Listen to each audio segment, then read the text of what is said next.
Greetings and salutations, and welcome to another episode of Watts World. If you don't know by now, it's the show about everything and nothing. You just never know what you may or may not get. Hope everybody's doing well.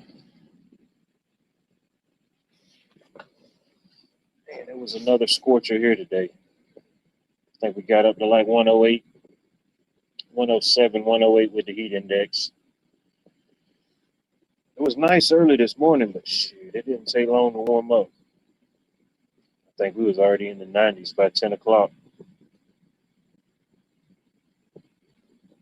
But got a lot of things done, got a lot of things crossed off the to-do list. Mary Freeland, good to see you. B. Charming, good to see you. Terry King, good to see you. Damon Austin, shit. I got a whole list of things I could complain about, but overall, I'm doing well.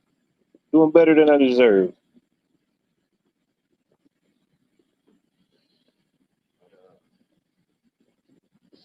Yeah, just figured I'd come on for a little while, see what's up. As usual, ain't really got a lot on my mind or heart, wherever the audience, the viewers, the panel wants to take it at some point, If you have any questions, comments, or concerns, feel free to address away.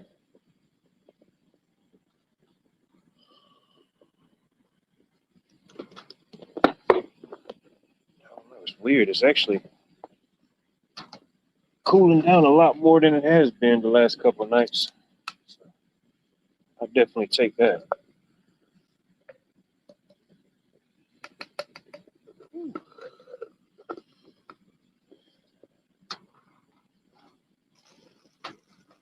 Yeah, I had a craving for a Philly cheesesteak.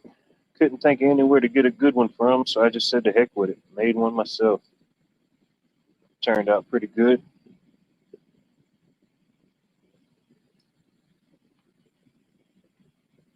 I had some leftover vegetables and some stuff I made fajitas with the other day, so changed over and made a pretty good Philly cheesesteak. Peppers, mushrooms, jalapenos, some cheese. True fat boy style. True fat boy style.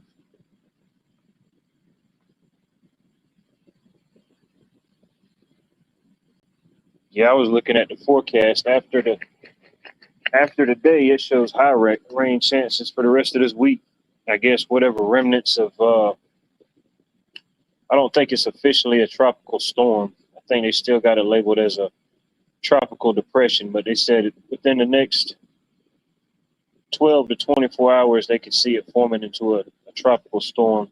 But I think it's so close to the coast now. I don't think it's got enough time to develop into a hurricane. It'd just probably be a lot of wind and rain, hopefully. Max Vision, good to see you, sir. Hope all is well up there in Canada. Anthony Crouch, good to see you, sir. Monday, we meet again.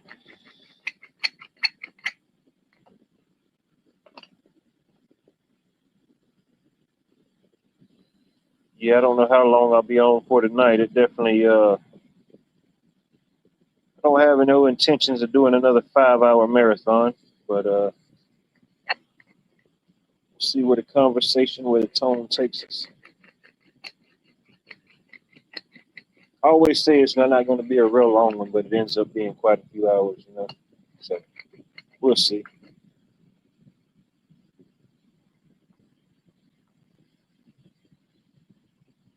Hopefully you ain't getting affected by the wildfires that's up there, any smoke or anything like that. Hopefully you mark clear.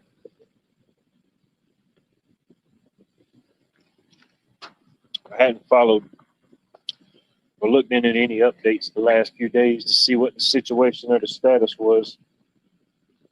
I think somebody had mentioned that there was like 800 individual fires going at one point. I imagine some could be just happening naturally, but ultimately with the human element and the human mind, there's probably definitely some nefarious actions at play.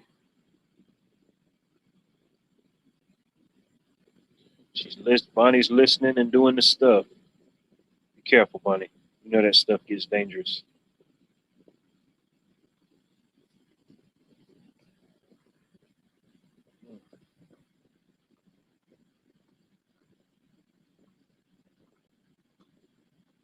I know the air quality ain't been the very best, even without the fires and stuff. So yeah, I can imagine. Probably people with different type of allergies or asthmas or stuff like that. It probably definitely catching hell.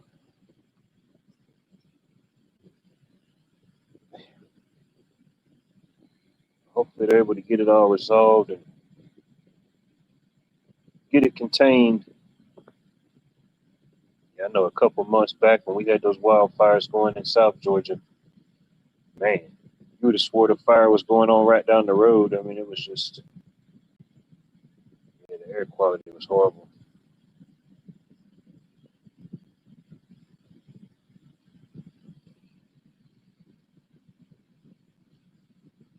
It kind of went up and down for those 2 weeks, but even after that, there was still some remnants. And by the time they started getting those fires in South Georgia somewhat contained or under control, they had a few pop off in South Carolina and one right here in my area uh, on the five on Bobby Jones Expressway 520 that connects Georgia to South Carolina. They had a big brush fire on that side of the river about a month and a half ago. A bunch of people got evacuated. I think most of it got contained before it did any too much damage. It was kind of some wide open places, but there were schools, homes, and I think there was a hospital right over there somewhere. They had to get all them people out just in, I guess, just as a precautionary measure. John Dunning, good to see you. Hope all is well, sir. Always a pleasure having you in chat.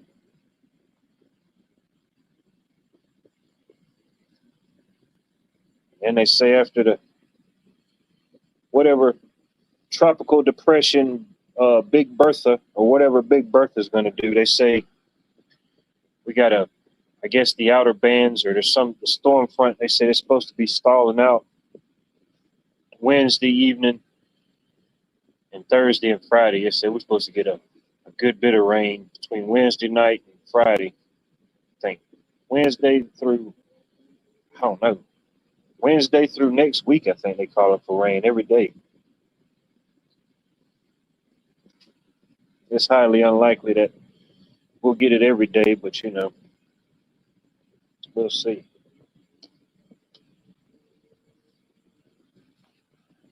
Hell, we got rain for a week straight last week. Hell, everything started percolating and regrowing. Hell, it started looking like spring again around here. The grass started coming back to life. Been keeping the gardens going with rain and everything like that, but yeah, I don't put a whole lot of effort into the grass. It just kind of does its own thing. Barefoots, welcome back. Good to see you. Appreciate you checking in, tuning in. Hope all is well in your neck of the woods.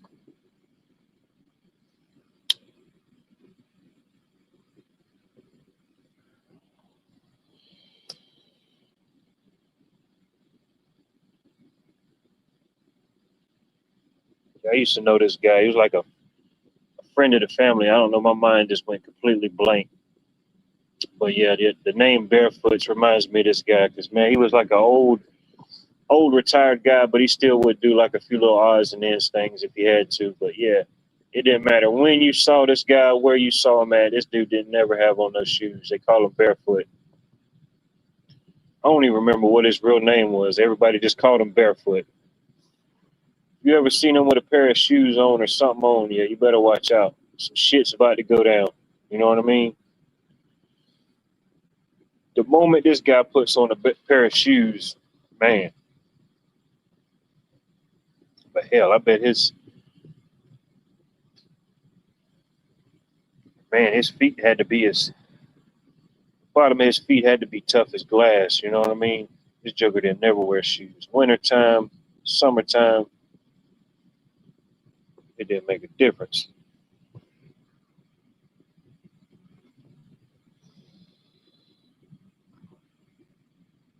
That is true. Yeah, there's a lot of different factors. Yeah, uh, wherever the different regions those fires are burning, whoever's got ownership or claims ownership of those areas, uh, need to dig a little bit deeper myself and look into it. But yeah, they got the rights to the timber, and the timber burns up, and they ain't got nothing.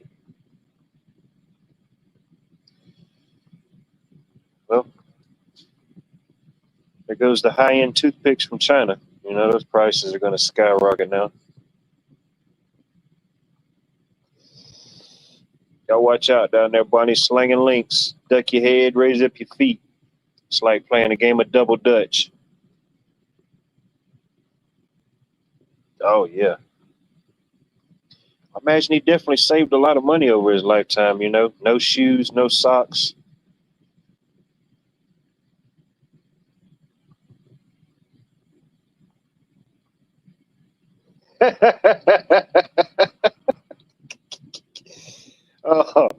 Oh, I missed that one. I wonder what what he said about the smoke.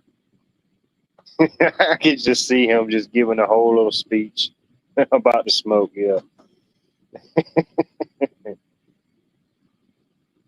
Well, imagine he probably got a little taste of it Sunday when they had the FIFA uh, championship match. I think they had it up in New Jersey, where the home of the New York Jets and the New York Giants. I think that final game was played in New Jersey. So I imagine, yeah, I don't know how close the fires are to that area, but if they're getting smoke in Ohio, Michigan, Illinois, Indiana, I imagine New Jersey's definitely getting it along with the rest of them.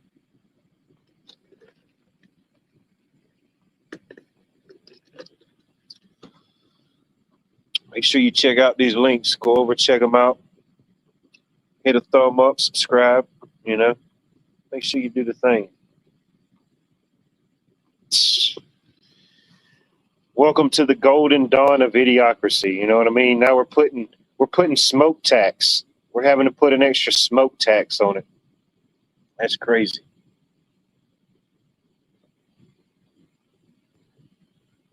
Well, what happens? What is Mexico going to do if California has a series of wildfires and it blows smoke in Mexico? Was this Mexico's just going to sue the United States or do something? I mean, I guess some things could be justified. You know, some things are worth raising an eyebrow over, but some stuff is just too much. It's just too much. Oh yeah, no doubt.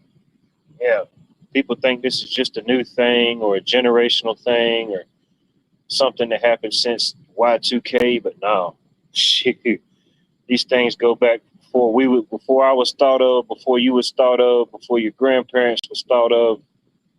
You know, you got over 100 years in this stuff.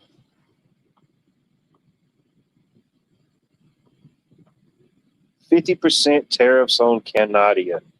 Wow, there you go.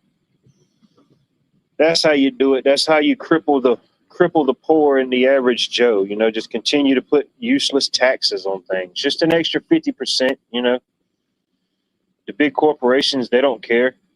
They absorb it. They raise prices. They still make their quarterly bonuses and uh, great turnovers.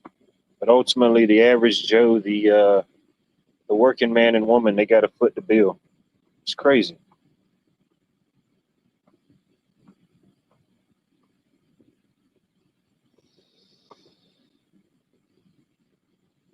Hmm. Interesting. 1907. I definitely believe it. 420 Wild Dragon 420. Flame on. Flame on. I'm already ahead of you. You taught me well, you know. I've learned to come prepared to these type of situations. Yeah. Oh man. Oh, it's just some of this stuff, man, I just can't help but laugh. I mean, it's just like, you know, it's just the golden dawn of idiocracy. Yeah. Yeah. Now Canada's going to fire up their wind blowing machines and just suck the smoke back up, and then now we're going, oh, Canada. Now we're on the hook. I love it. Where's the rainmaker at when you need him? Where's the rainmaker at?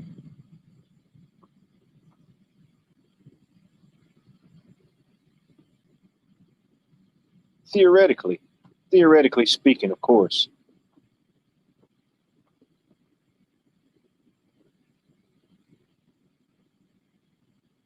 Oh, no doubt. Yeah, imagine post World War II. I mean, you saw a surge of all type of technologies, researches. But yeah, you went through the 50s and into the 60s. Yeah, I imagine they didn't have it as fine tuned as they got it now, but they definitely had something going on for sure. No doubt.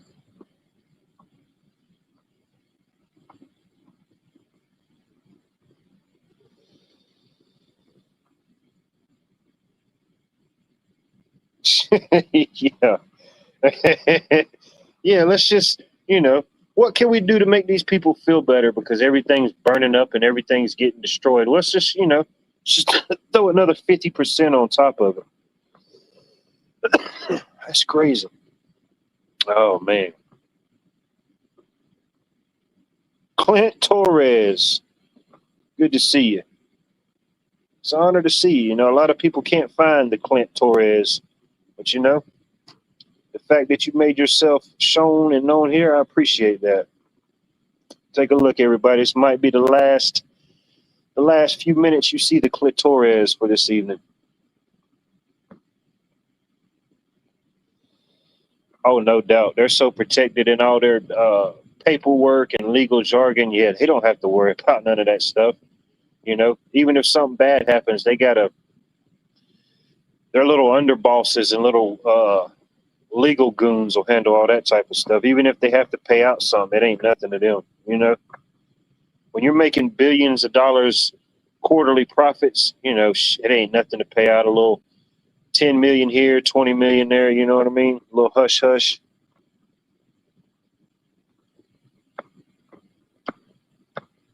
No doubt. All right, wow, man. Good to see you, sir. Hope all is well in your neck of the woods. Hopefully you staying safe from the storms. They said we got some coming through the south this week.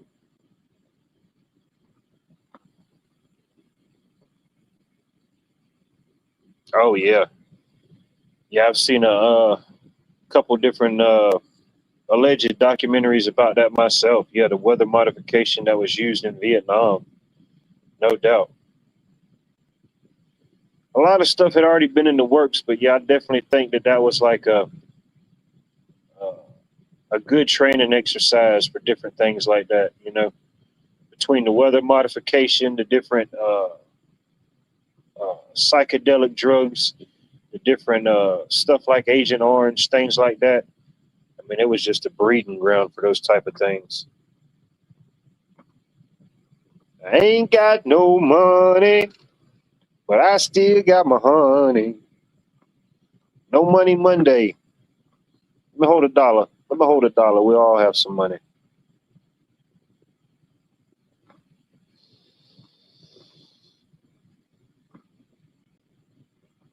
Definitely make sure you check out these links. Art Wildman's definitely a good channel. Plenty of knowledge of everyday life, living off the land, common sense, being able to survive. Definitely a good channel to check out.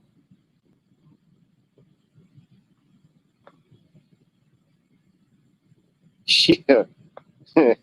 Ice bath weather, yeah. Fun fact, Joni Simpson was a weather scientist married to the Simpson of the Saffir-Simpson hurricane scale and many smarter than her husband who got the fame. Huh. Interesting.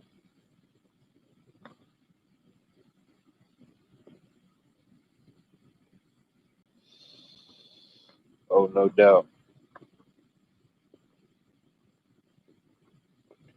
Bonnie says y'all need to check this out.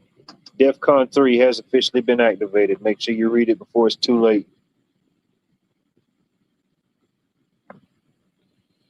Yeah, yeah. As soon as seemed like a lot of other places, gas started going down, and then finally when ours started going down, it was like that for maybe a week. I got one fill up out of it, and then yeah, it shot right back up. Shoot, it's almost back up to $4 again. Yeah, we got down to almost $3. I think the lowest I seen it get back down to was like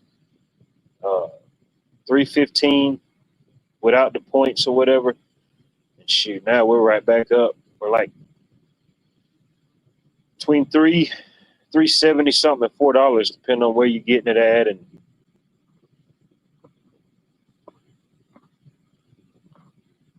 definitely made a mental note of that. I'm gonna have to look up to that Joni Simpson. Definitely look into it later on.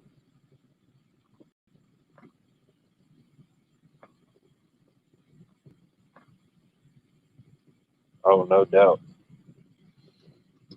no doubt. So much hidden history. 3.39. Damn, your gas is still cheaper than mine.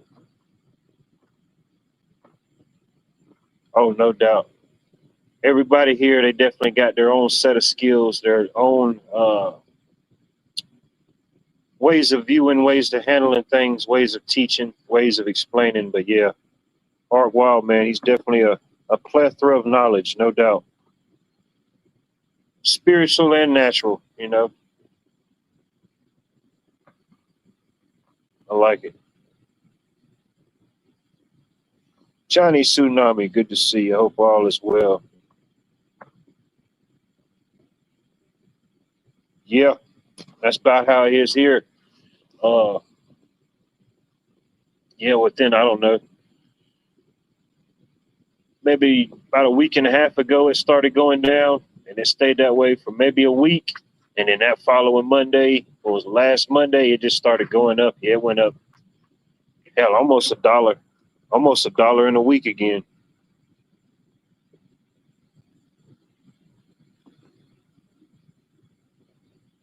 A female doctor discovered x rays cause cancer. It still took another 25 years for them to stop using. That's crazy. And a whole nother generation, a whole nother lifetime, you know? Yeah. But we got to do some more tests. We got to do some more studies. We got to have scientific clarified data.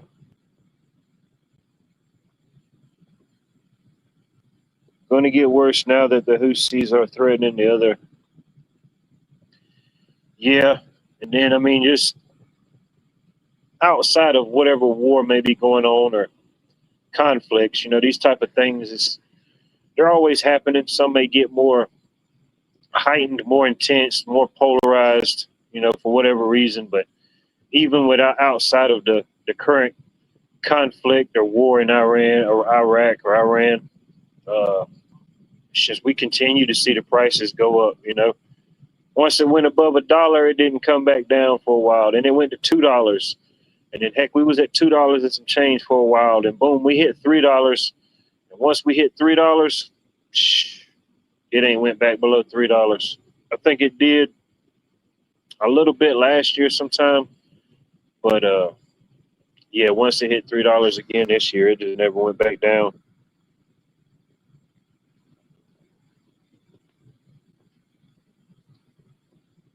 Mm, $5.30. That's crazy.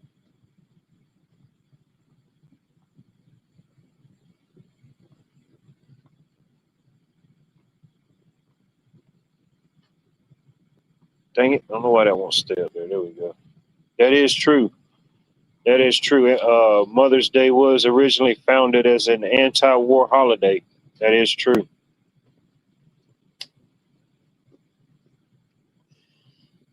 Like a lot of the holidays and stuff we celebrate now, the original intent or like the original celebration, there may be some similarities, but yeah, a lot of them are totally different.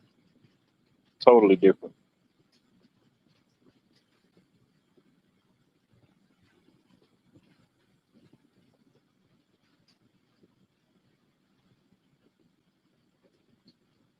Oh, no doubt.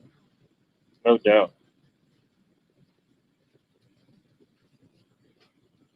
Happened so many times over history, you know what I mean? So many times over history. Yeah, what am I thinking, Max? I appreciate that. Trust the science, ladies and gentlemen. Trust the science. Don't question anything else, but trust the science.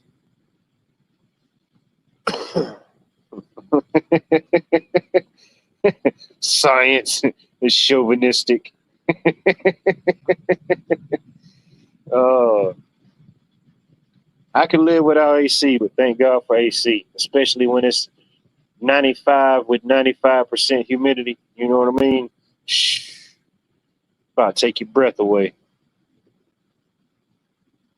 Trust the plan, trust the science. The only thing we have here is your safety to worry about. It's all for your safety. Just trust the plan and trust the science. How many times do we have to tell you? Don't you get it by now?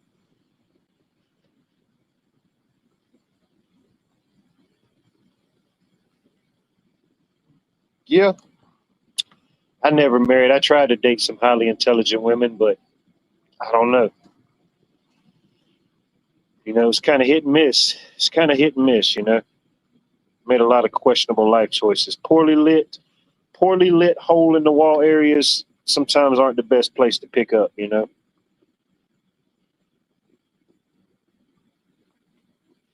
Trust the pot.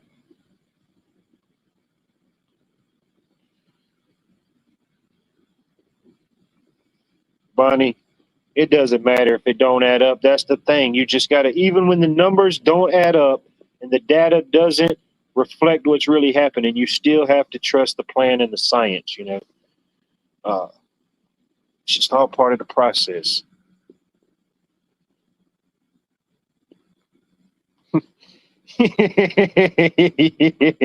Yeah.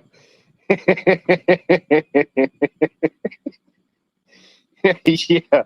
Just busting out the pocket size Webster. You got the little pocket sized thesaurus, you know what I mean? In case somebody wants to challenge your intellect, you know?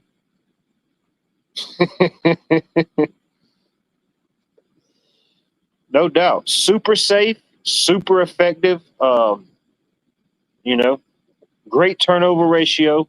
It's just, you just got to trust it. Just trust the turnover rate.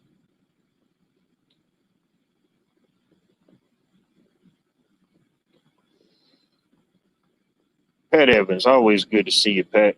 Hope all is well in your neck of the woods. Man, you gotta love it. You gotta love it. I mean, there's a lot to be pissed off about. There's a lot I bet we could just, ball up into a ball and cry. But a lot of this stuff, man, I don't know. I just laugh at it. It's just so insane and just so out there that it's just, I don't know. I guess that's why they canceled comedy. You don't need comedy when you got just real life news flashes. Who needs comedy? Who needs comedy skits? Just watch the evening news.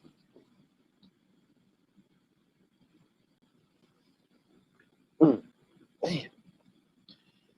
Man, I ain't know they let y'all do it that big up there in Canada. Damn, you're doing it bigger than some gringos. You're doing it bigger than the American gringos. What's up with that?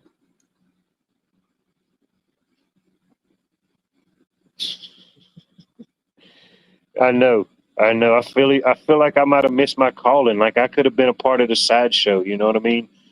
I really feel like I might have just missed my calling. I could have been in there and could have been a part of the circus too. I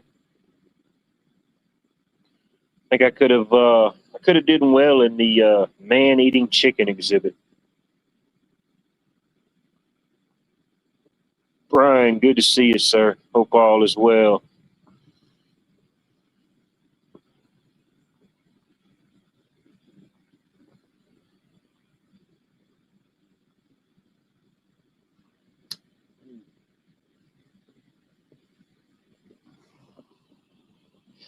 Damn, I guess everything's up in smoke in Canada. You know what I mean? Shoot. Yeah, we thought we had blazing saddles down here. Shoot, y'all blazing saddles up there. Y'all blazing trails that you didn't even know you had.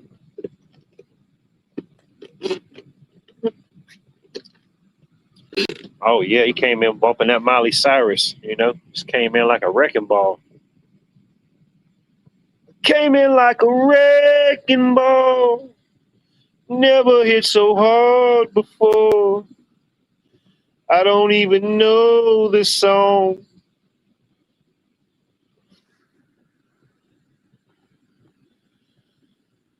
Sometimes the typos is where it's at. Sometimes the typos is better than what it was originally supposed to be. Gives a little more pizzazz, a little more sauce. Sometimes we just think you're bilingual. You just start saying French words in the middle of American sentence.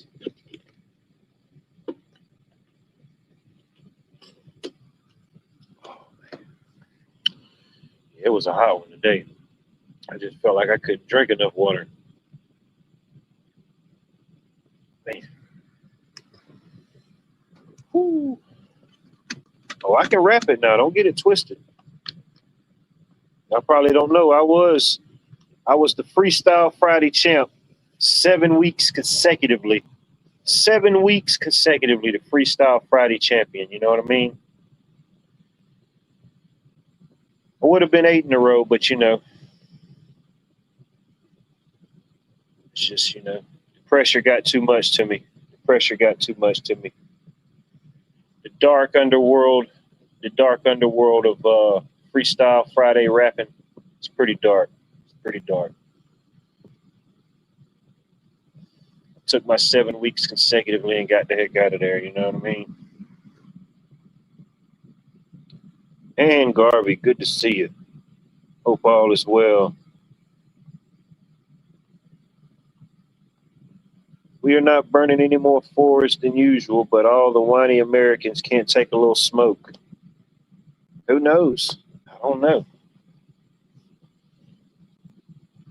I had my fair share of it. I've blown plenty of smoke, and I've had plenty of smoke blown at me. So I know.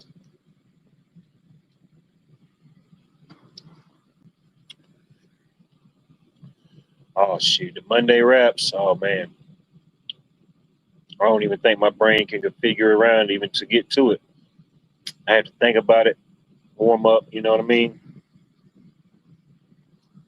I ain't too long got done eating supper, so you know what I mean? You got to wait like 45 minutes to like an hour and a half, something like that. You got to let your food digest.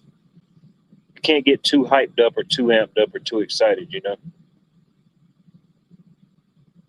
Won't be a good thing.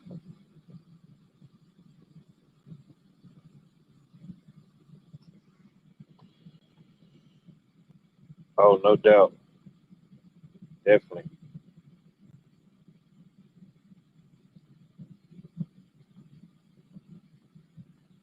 Mike from around the world on Paul Bagley. There you go. Hey, if we make it to a Midnight Madness tonight, who knows?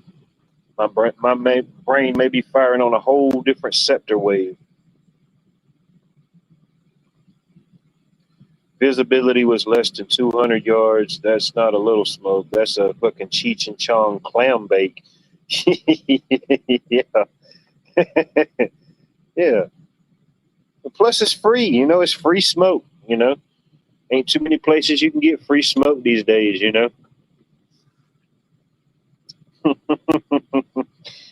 Oh, man.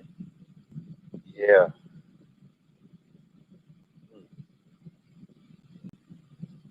Definitely not the ideal situation for an overly hot summer, that's for sure.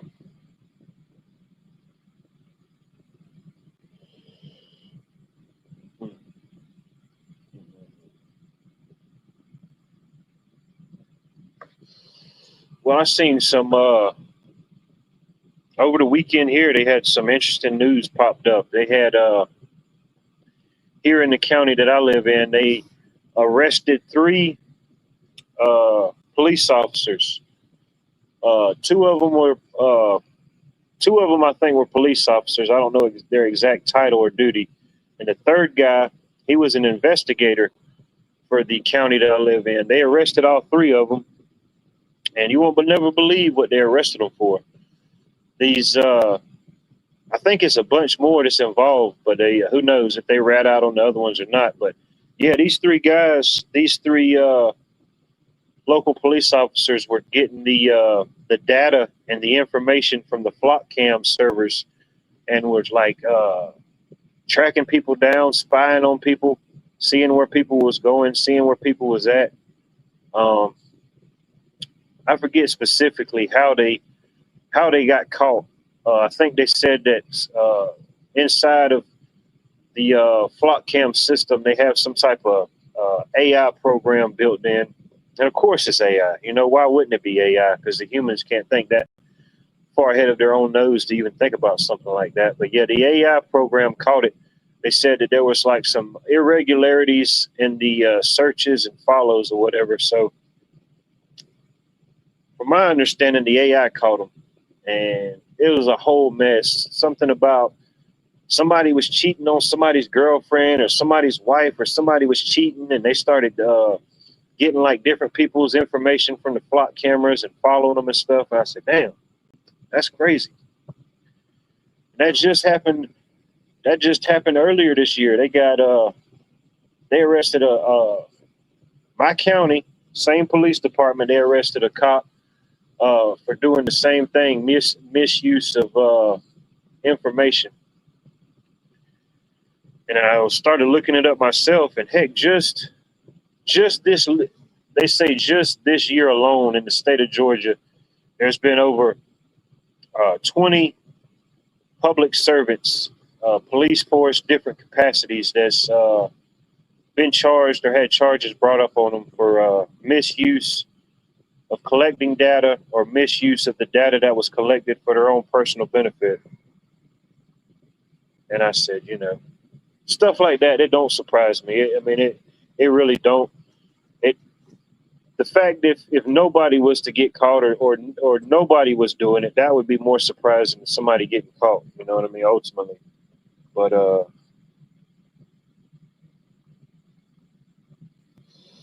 there you go. Just wait till the street cools off. You know what I mean? It's still too hot, buddy. Give it about another 30 minutes.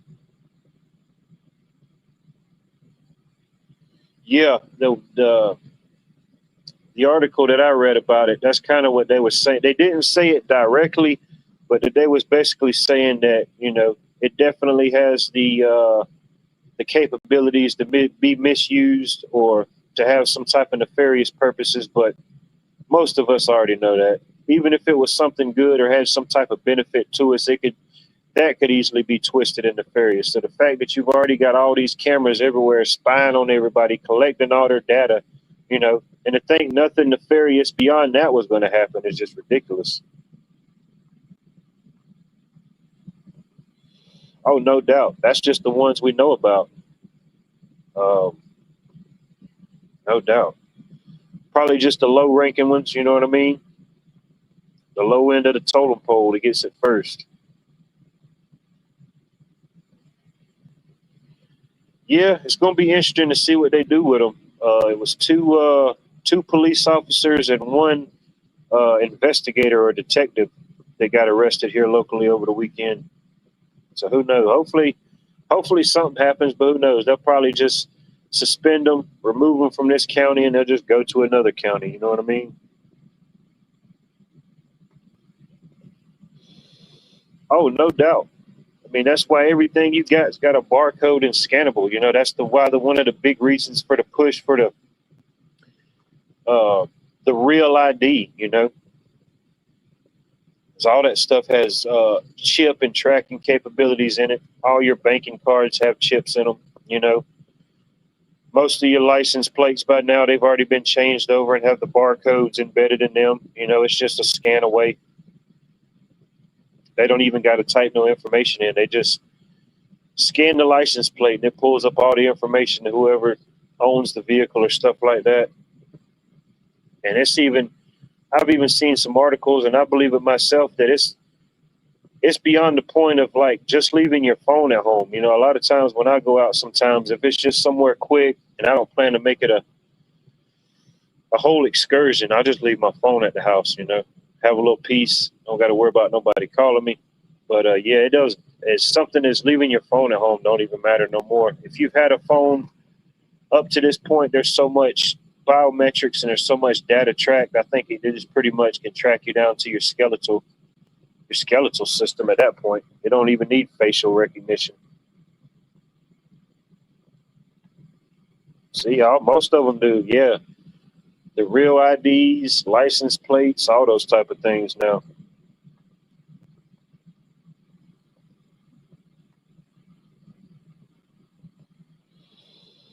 Be careful.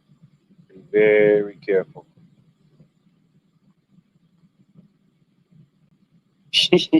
Yeah. I'm pretty sure there was a movie about that. I'm pretty sure if I think hard enough and dumb enough, there was probably a movie that I saw about that, you know? Not maybe we need to make one. Yeah. Yep, there's that's like the fifth police officer that's been arrested uh, in my county this year. And from what little bit of information I looked up this afternoon, I was like, well, how many in the state of Georgia? If it's this many in my area, how many in the state of Georgia? And it said it was, I forget the exact number, but it was well over 20 different public servants, some police officers, some working in a different capacity. But yeah, all public employees.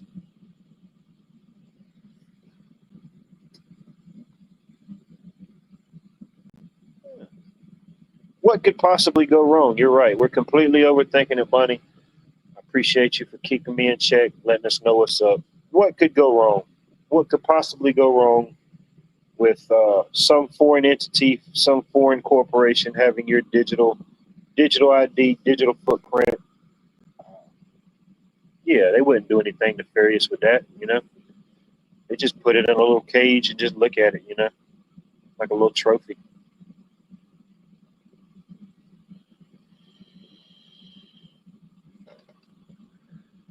Yeah, no doubt. Yeah, because it don't even like devices and stuff, you know, the Wi-Fi and the Bluetooth. That's only for our interactions or what we do. Turning your Bluetooth off or turning your Wi-Fi off. That's just for your use. That doesn't mean that it's not off completely. You know, it cuts off some circulation, but doing electrical, I've been finishing up in new homes, and they got all these smart dryers, smart washers, smart stoves, smart appliances everywhere. Got my phone on me, Bluetooth off, Wi-Fi off. I'm in there working. I start getting all these little pings and notifications. Would you like to set up your Samsung smart washer now? Your refrigerator is ready to connect. They would like to have a conversation with you about your dietary choices of this week. I'm like, what? No, get this off my screen. You know what I mean? It's ridiculous. So that just kind of reassures what I had an idea of before. Yeah, it don't matter if you got your Bluetooth or your Wi-Fi off. That's just for your viewing pleasure.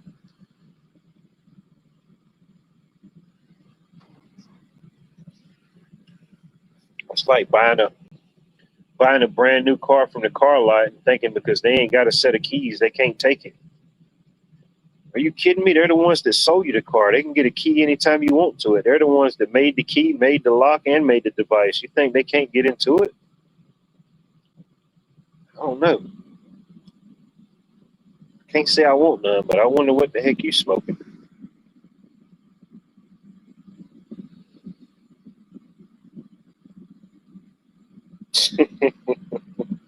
The best.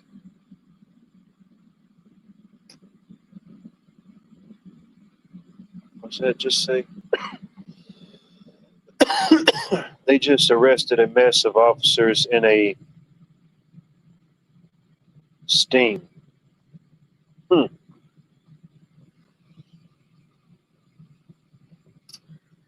Yeah.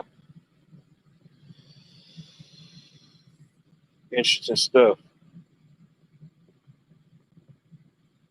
Oh yeah, the smart doors. Oh, nice. Yeah. Then once it gets to fully know your transitional pattern, you know it just keeps you locked out of your house. No, no, no, No, Mr. Max Vision. This isn't your normal entry time. Your normal entry time is 7:30. You still have an hour and a half to go before I can unlock the door and let you into your own house.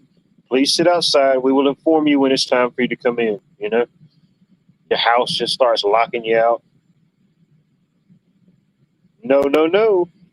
As I've been updated, your social credit score is negative 35. We cannot allow you for inside dwelling tonight. You must sleep outside with the wolves.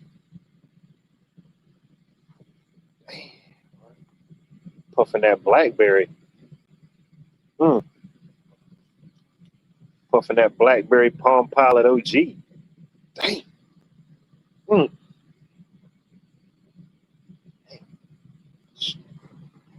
Smoking on that Bill Gates. Oh man. Yeah. But there you go. If you're in desperate need of help or you need immediate assistance, call 1-800-SHIT. Call if you want to shit.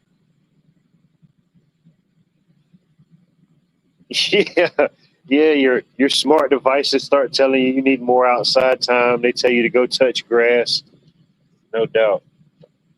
But shoot, they got them. It's not really like a smart door, but we've did different homes and different things where these customers get like the digital keypad locks. You know, where you don't have to have a key.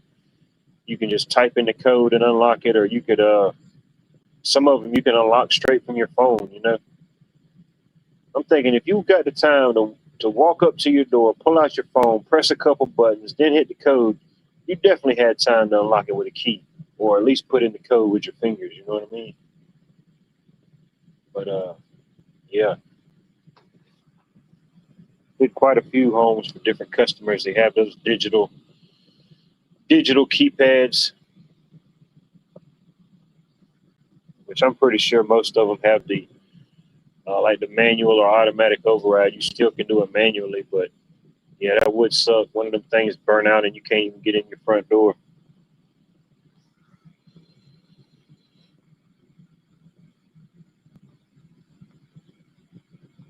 I don't know, Bunny's saying thank you, or she's saying she needs a ride. She's trying to hitchhike. Stand by, Bunny. We'll send somebody out there to pick you up. Tell me again, who or what said, "What a time to be alive"? I don't know who got accredited for that, but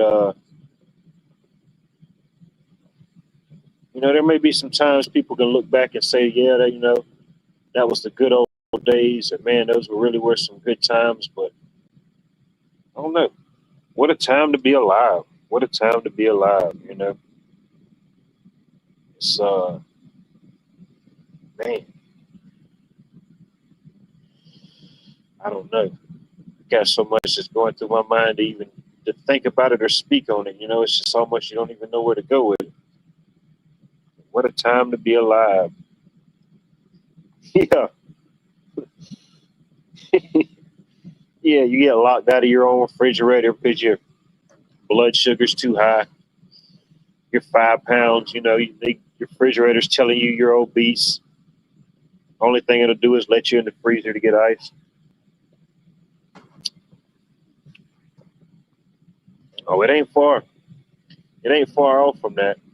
Um, I mean, they got smart refrigerators now that hook straight into the internet, and they monitor everything. You know, they'll see you're getting low on eggs. They'll say, "Oh, good morning, Susan. By the way, I took the liberty of ordering you some more eggs and lettuce and carrots. You know, they should be here in about 30 minutes. I seen that you were a little low."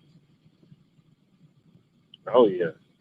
And we did this one job for this customer, man. They had this huge, massive, smart refrigerator. Man, this thing had a TV on it, like this big screen. You could do all different type of apps. You could go on the internet. You could watch TV on it. Then you hit another button and everything went clear and you can see inside the refrigerator. I'm thinking, yeah, that's too much. That's too much. I remember when there was a time when people had like little TVs in their kitchen, but You got a you got a 20,000 or 20 million pixel 8K resolution TV screen on your refrigerator. I'm like, man, that's just too much. That's too much that can go wrong. The monitor or the TV element short circuits out and it blows the whole fridge. Now you got to get a whole new fridge. It's just too much that could go wrong. Fancy Oak, good to see you. Hope all is well in your neck of the woods.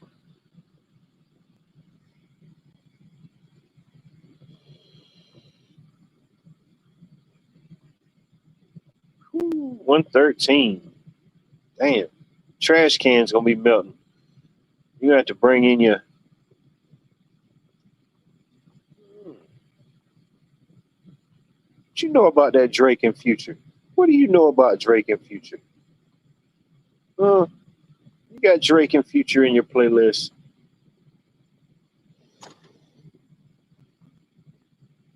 Oh yeah, it can. They do have options for that. Yeah, no doubt. Some of them can do that, or some of them just kind of like monitor. Monitor what you got. They put little notes in your refrigerator. Put little notes in there to remind you when to get stuff. Margaret Murphy, good evening. Good to see you.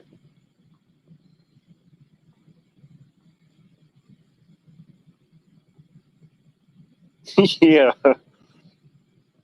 You gained 3 pounds today, fatty. Fridge is locked until further notice. Go get some water. It just cracks the refrigerator door just wide enough where you can reach your hand in there and grab a bottle of water, and that's it.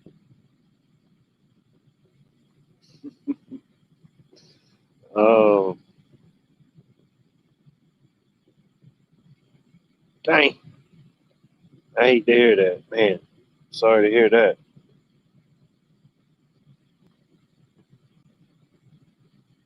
Uh-uh. It'd be charming diversifying her musical playlist.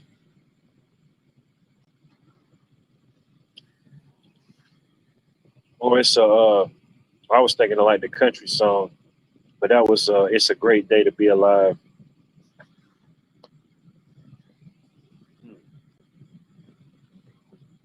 Likewise. Not the power outages in Florida. Man.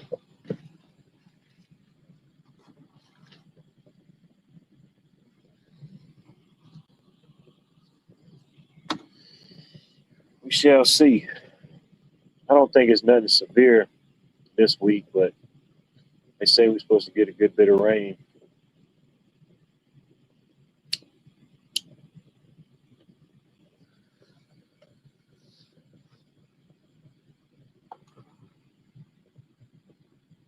There you go. There you go. Ain't nothing wrong with that. Gets the people going sometimes.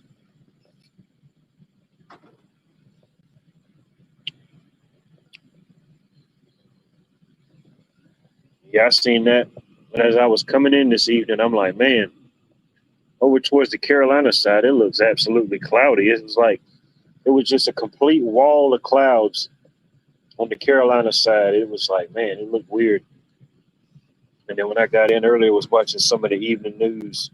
Uh, yeah, it was raining on the Carolina side. It was raining south of us. It was raining west of us, but nothing here.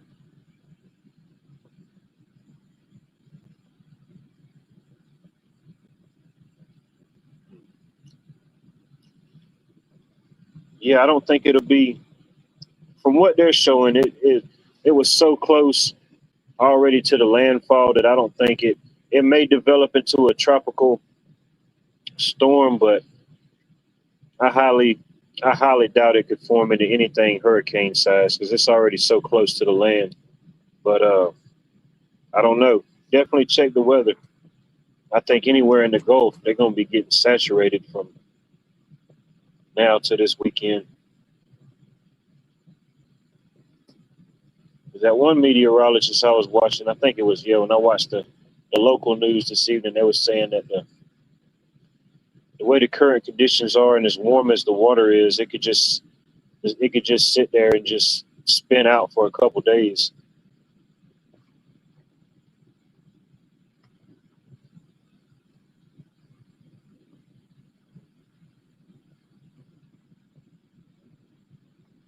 Ryan Hall, y'all. Tornadoes busting out tonight. Hmm.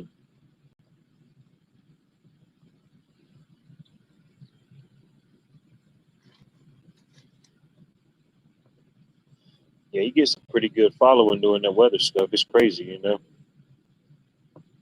Everybody's got a little niche, you know.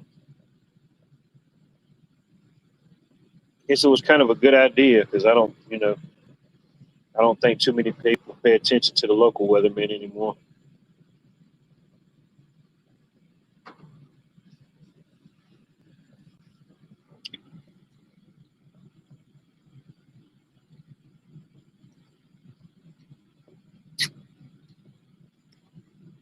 Yeah, yeah. If it's not just from my limited viewing on that type of stuff, yeah. If it's not already a hurricane by the time it gets into the Florida basin and like into the Gulf, then nah, it ain't gonna do. It shouldn't be too severe. Um, maybe a lot of rain and humidity, but that's about it. Yeah, once it gets into that Florida basin, if it ain't already a storm, then I don't ever remember seeing one become a storm in there.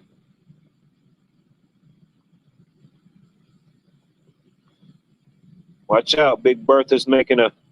She's doing a stop in Louisiana and Texas. She's doing a two-state tour, a two-state summer tour. Get your tickets.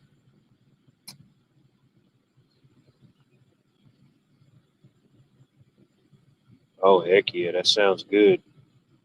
Good old BLT. Shoot, I made me a homemade fillet, a Philly cheesesteak. The thing was pretty good. I don't think you could have got one out no better. Not unless you let maybe Gordon Ramsay rip you up one.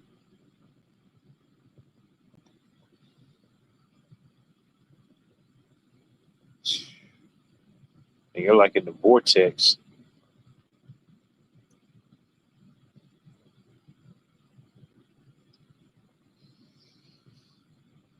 I imagine so. Yeah, like a little I don't know, like a little self-propelled little jet stream or path. Yeah, I remember we one of my uh one of my science teachers in school. They showed us some type of experiment like that, and it was to think back on it now. It was ultimately like the chemtrails or the weather guiding or the weather modification that they was doing then, but I don't know. It was like one of those type of teachers that would like tell you stuff that was happening, but you didn't really know what the hell they was talking about. You know, you didn't really understand it then. You're thinking, man, this joker's nuts. What the hell are they talking about? And boom, 10 years later, when you have some form of understanding, then you can see it. I'm like, damn, Mr. Ellis wasn't crazy after all. He knew what the hell he was talking about. He was just trying to warn us.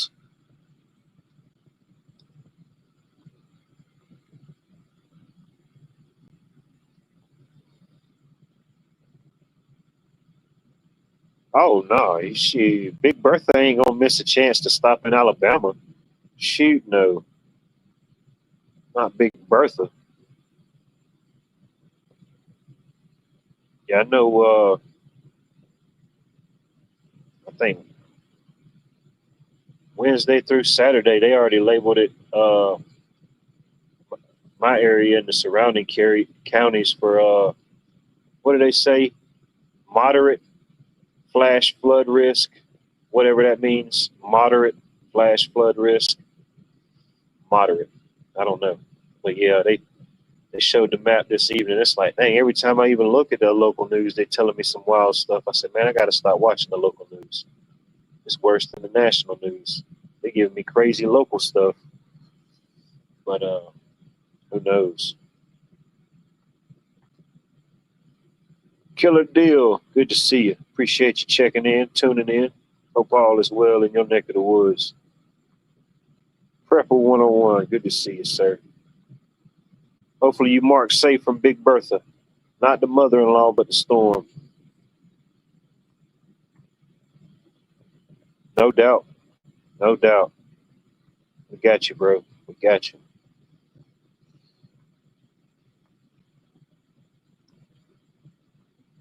The whole time, you know?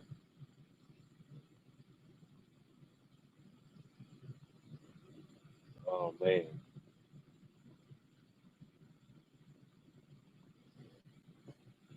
So now I'm wondering how that happens. Like the police officers that just got arrested here locally.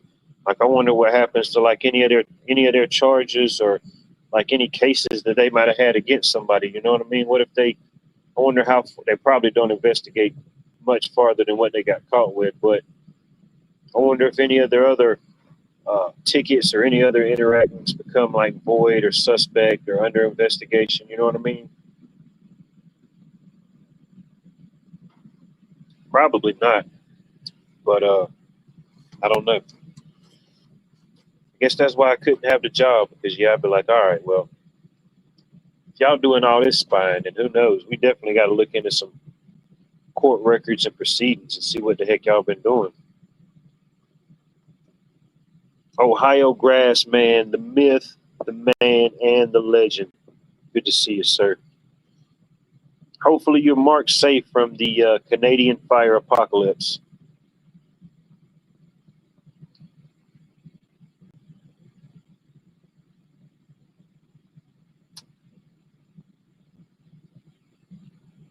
Oh, yeah, no doubt. They do it with everything, dude. They do it with everything. Two packs. Always good to see you. Always appreciate you checking in, tuning in.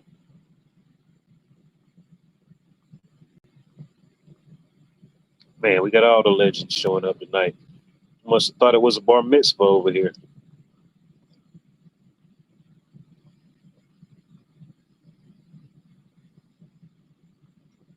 Yeah, then you're doing all that type of stuff to modify the weather. Then I'm pretty sure Mother Nature, you know, things that God or whatever has naturally, those type of things are trying to counteract it. Just like our body tries to fight off toxins, parasites, poisons, different things to come into our bodies. You know what I mean? I imagine the earth has a way of doing the same. Nature has a way of repairing itself. So who knows? Could be why some of the things seem kind of violent. You have that negative and that positive energy. You got to have both of them, but when you have it like that, there's definitely got to be some resistance, some friction, uh, whatever it may be.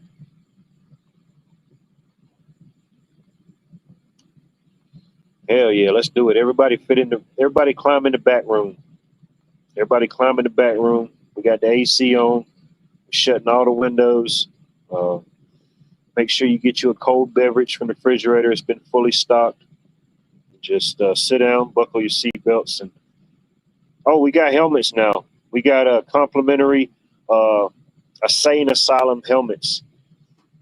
So now, everybody, if you feel too unsafe, just put your helmet on, buckle your seatbelt, you're good to go.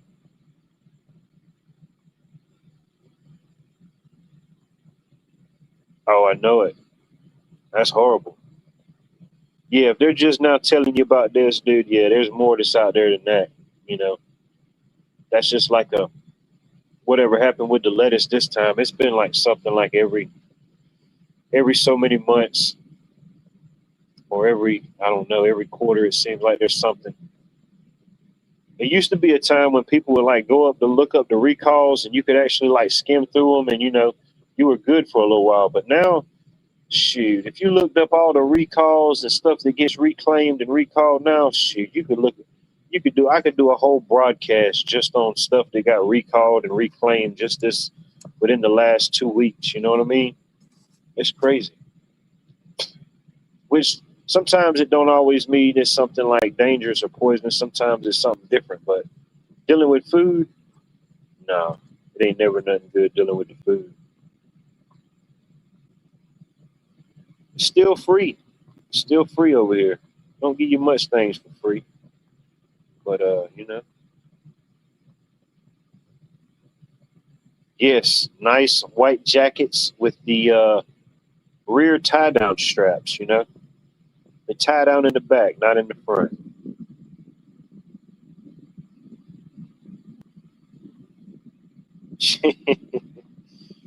Oh shit, there he is. Talking about scaling trees and climbing mountains. Limbs to limbs. Good to see you, sir.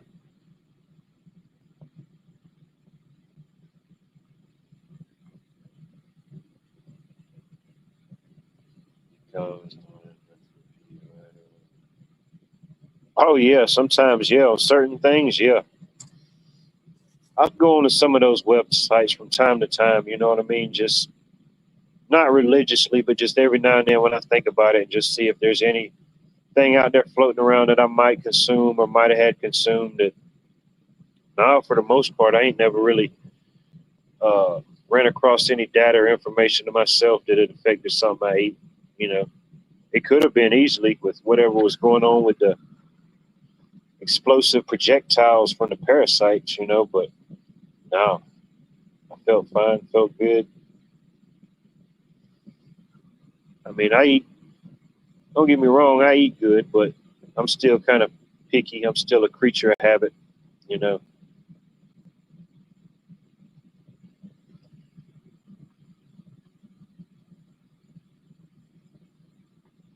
Oh man, they're trying to put a bad rap on the lettuce. It's like with the people, all the people that had a false positive, you know, now the lettuce is false positive. Man, I think they're just so far into it, man. They can't stop. You know, the manipulation, the perversion, the inversion. It's just almost like I don't know, like they said, like a pathological liar. You know, they're just so deep into it, they can't stop. They just got to keep recreating, reinventing the wheel. You know, right back at you, buddy, man.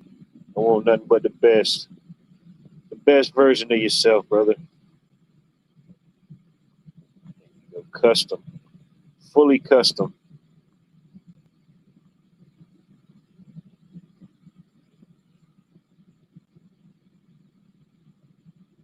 Yeah, yeah, I know, right?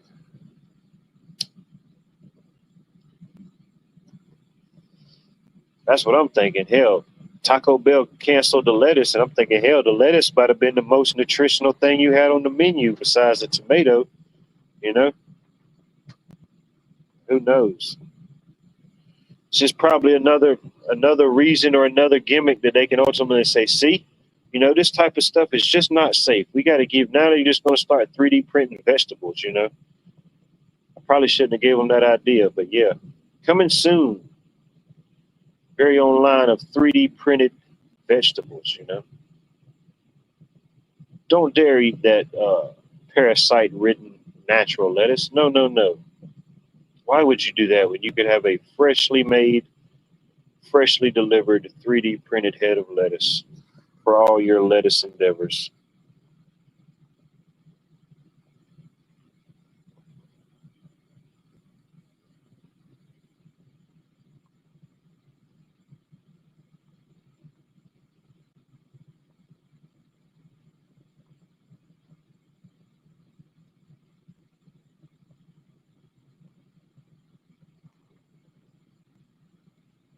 Is a chair still a chair, even if no one is sitting there?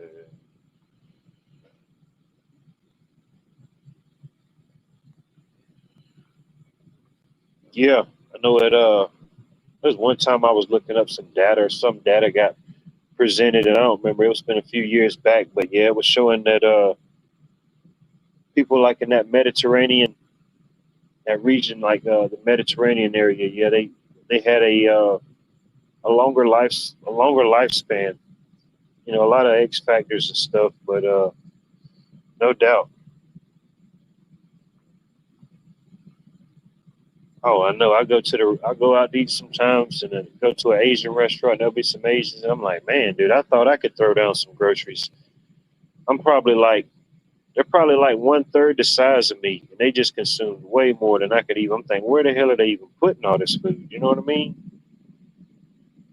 5 pounds of rice, 5 pounds of chicken, 5 pounds of vegetables, a gallon of tea, a gallon of water. You know? Yes, sir. You do the same, man. Appreciate you checking in and tuning in with us. Yeah, get you some of that Bill Nye the Science Guy meat, you know? Coming to a local frozen food section near you. Bill Nye the Science Guy's experimental meats. There you go.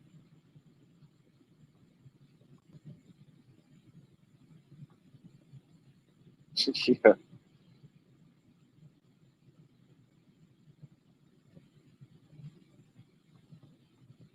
Now, sometimes you got to have a little break, you know? Take you a little break from time to time.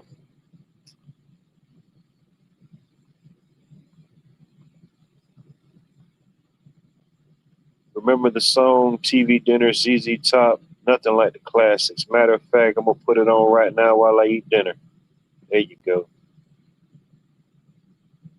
TV Dinner. Huh.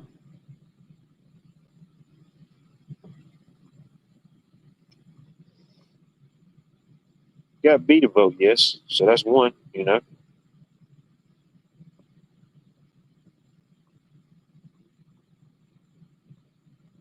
I don't know.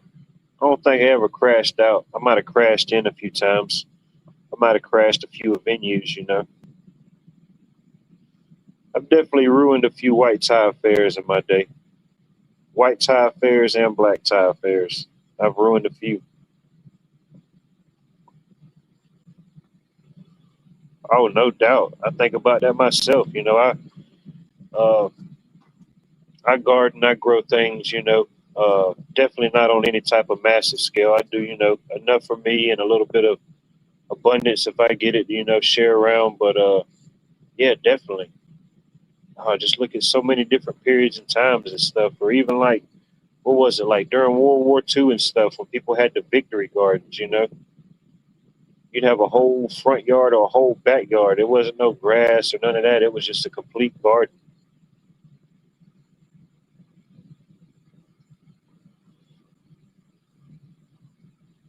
No doubt. Yeah, the more self sufficient, the more self disciplined, the more self aware you can be, definitely the better off. No doubt.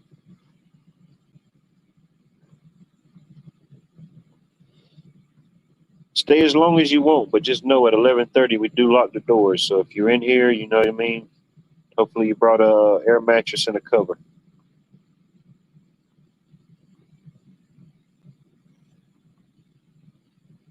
Gotta ask you guys, how do you feel about me doing live videos? And y'all know my situation. Would you watch my camping videos? Because I got my. Oh, no doubt. Oh no, I appreciate you. I appreciate everybody that checks in here. You know, everybody's got their own walk, their own view. Uh, I like it.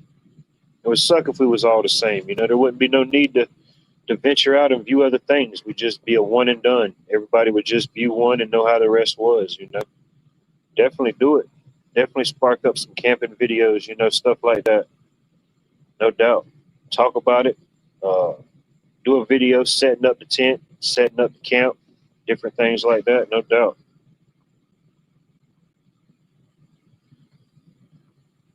Been saying I wanted to do it. I might do it this fall. I don't know about during the summertime. It's too hot to do the camping experience. You know, if I had to do it, I could. But yeah, I might do some camping this fall. Do a little exploring. It done about got all the major good campsites and everything pretty much cleaned up and restored to some degree after Hurricane Helena came through. But no doubt, I enjoy it.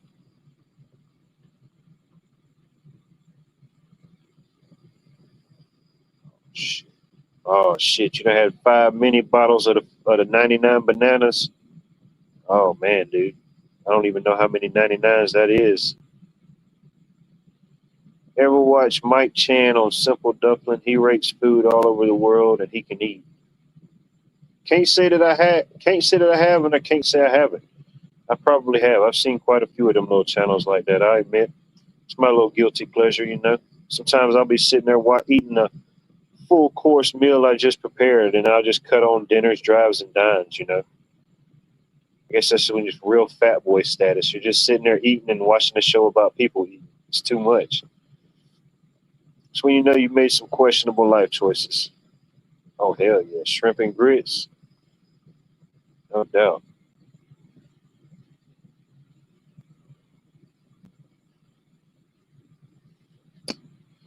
Shit, matter of fact, I stopped on the way to the job this morning. We passed by this place that usually has a pretty good breakfast, little mom and pop place. They usually have about one of everything, and yeah, I got me a bowl of cheese grits and a salmon patty. Oh man, that's some good stuff. A fried salmon patty and some cheese grits. Yeah, that definitely got me where I needed to go. Shoot, I ate that. I was good for lunch till dinner.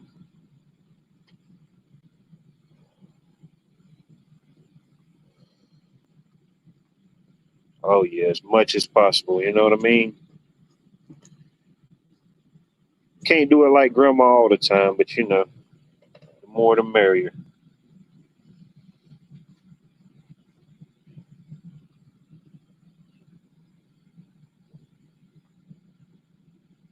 That's how we can be.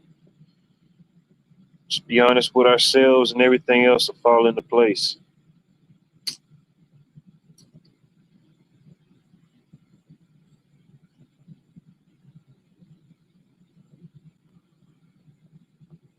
Yeah, and that was one of the reasons I left.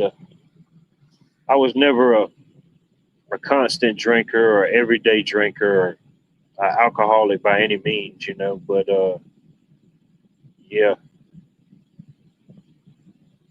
guess that's why they call it the spirits. It definitely has a way of waking some spirits in you. I just didn't like that feeling. Something happened and you can't shake it off. I don't know. I do my little left-handed cigarettes from time to time, and that's about as extreme as I get.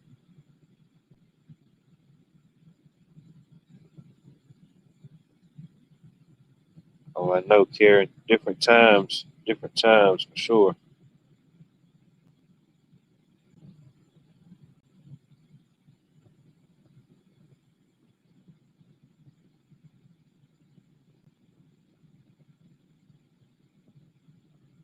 Be careful. You know what I mean? Just make sure it's the top half naked. Don't get bottom half naked at the campsite. I don't know if it's set up for those type of facilities.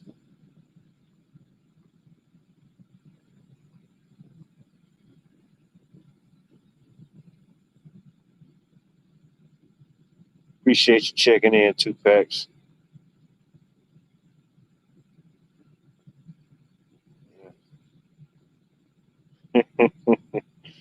Oh man. Well, let's see here. I think I've rambled enough. I think I've rambled enough and broken enough hearts. Guess I'll go ahead and unlock the doors to the asylum. Open the doors to the asylum. See what type of conversation may ensue. While we're doing that, I'll be right back, ladies and gentlemen. While we wait, we must hydrate. I did not totally underestimated my hydration level for this broadcast. I appreciate that. I appreciate that. I'm a work in progress. Eventually I'll get this thing figured out. Eventually I'll elevate past a few good one liners.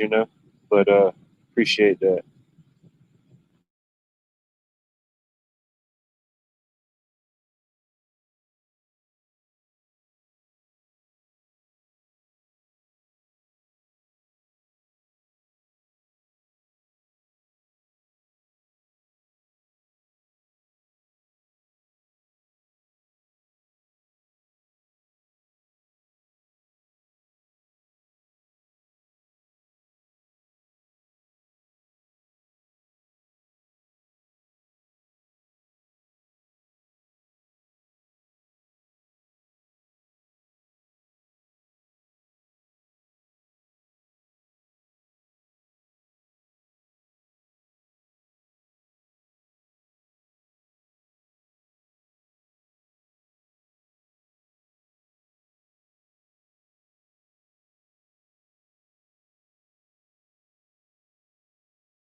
Whew.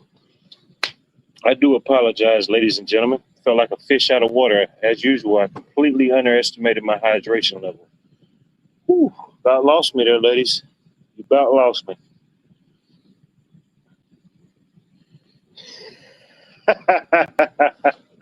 Yeah, you know, we're just sticking with the theme. We're just miming it out Monday.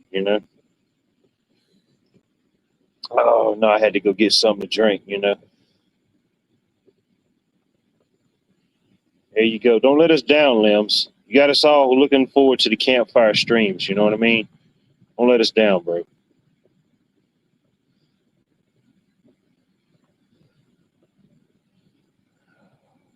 All right. What was the question? What was the question?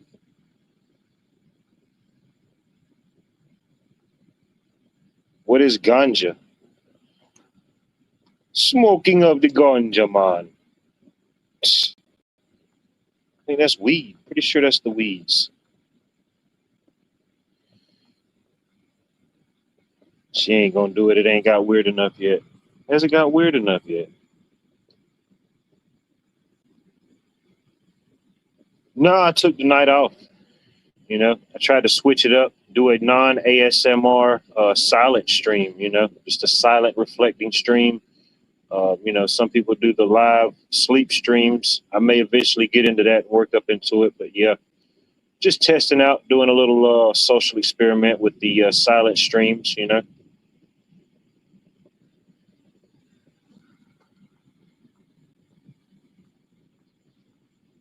Anarchy, good to see you, sir. Sherry, always a pleasure to see you. Hope you're doing well this evening.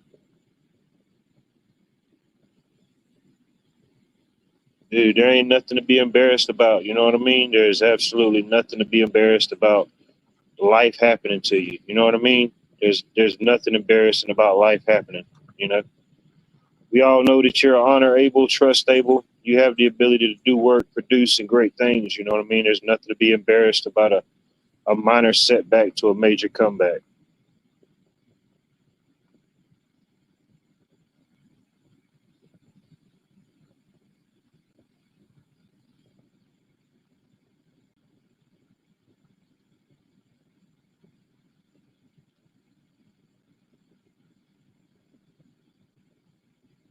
I appreciate that. I appreciate that. Numbers are still coming in. We still got a few hanging chads. We may have to do a recount, but we'll get there. We will get there.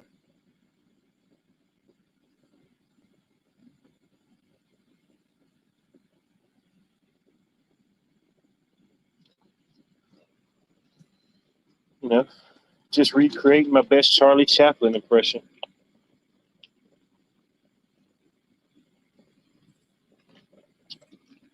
Oh man, stay focused on the prize.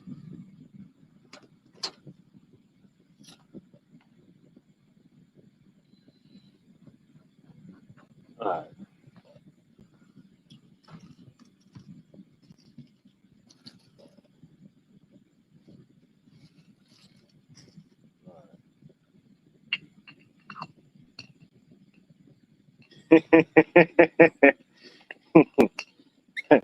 I thought that mustache looked familiar. Now I know. Now I remember you.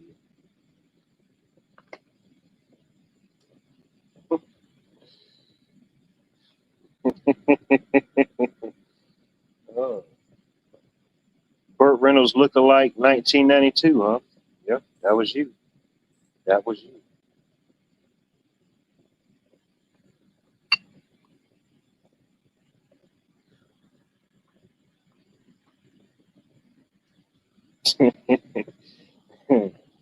Oh man.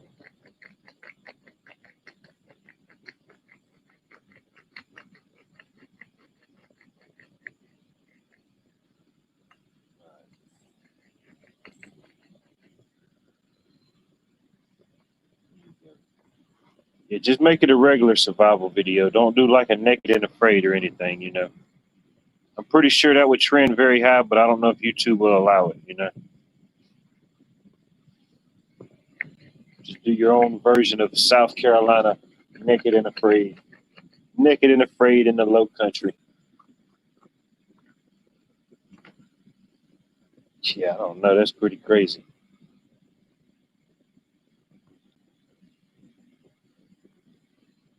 Teresa DeMouth. Good evening. Good to see you. Appreciate you checking in and tuning in.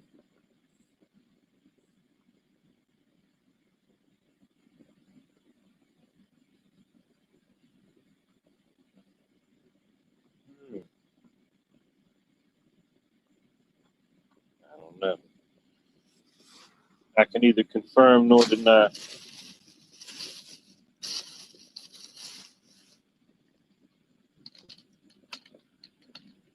Damn, bro, you lost a shoe. I can't help you there, bro.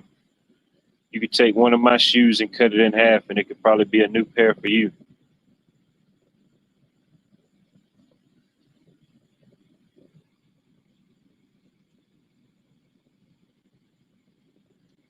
See if I got some old shoes I had when I was a kid around. Yeah, they couldn't ever tell me to act my age, not my shoe size, because coming up, pretty much every year my shoe size was my age. Could never get me on that one.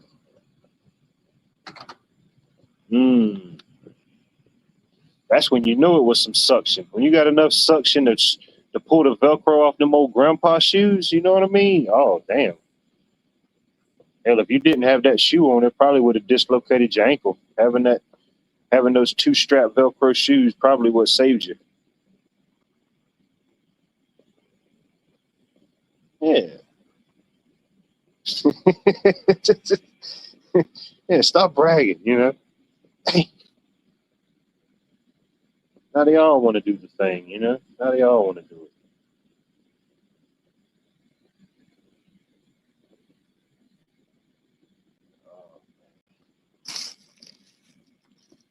Oh, no doubt, especially if yours is like mine has been, like 99 with 99, you know. The heat, the temperature, and the humidity is the same number.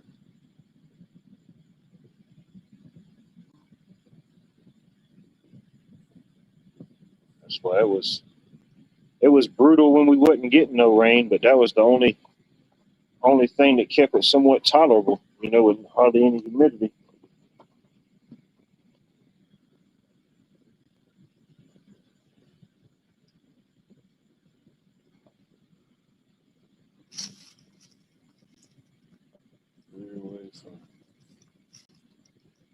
3 away from 1K, baby. Huh? They say the first K is the hardest, you know, like the first million. First million after that, it's a breeze, you know. First K is the hardest.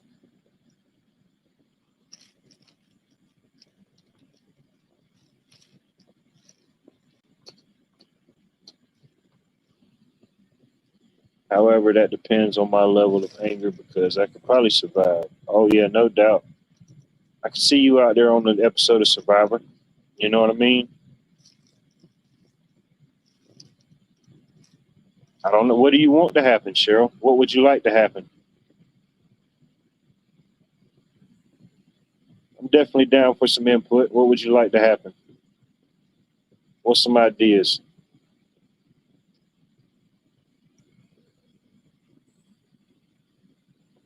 There'll definitely be some appreciation for sure.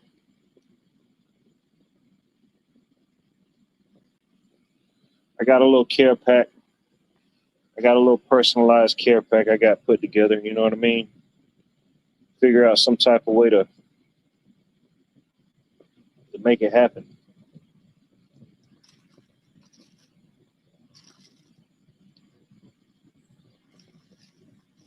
There you go. I'll do it. There you go. I'll sing a song. I don't know what song it'll be, but yeah. The next time I go live, if I get 1K, I'll sing a song. Acapella. I'll sing it acapella. Just for you, Cheryl.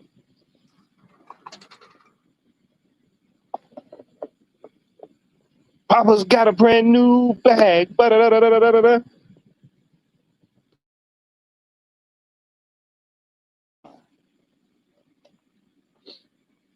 All right, I'm back. That was my highly integrated AI bot. He takes over while I'm handling things in the back.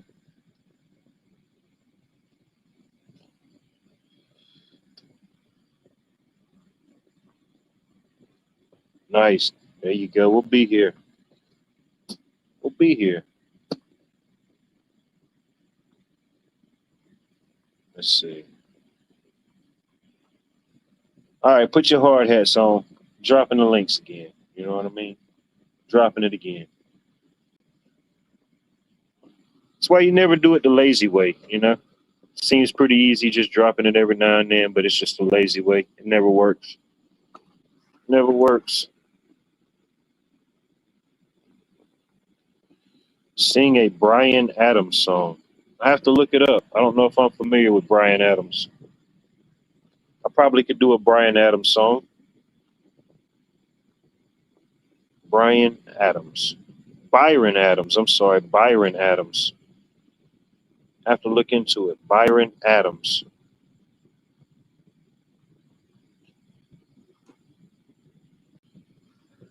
Born in the USA. I was born down in GA. I was born in the USA. There you go. A little something like that.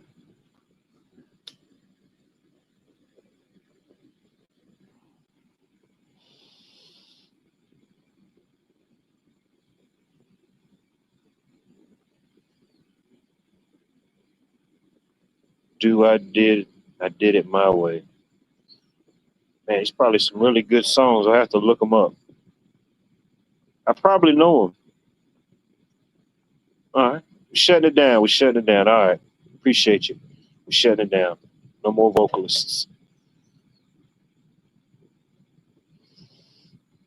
Not quitting my day job. Not quitting my day job.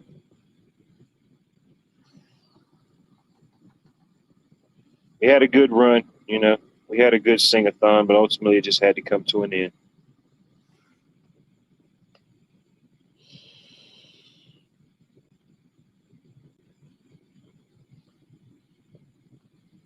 Damn right, go dogs. It's almost that time.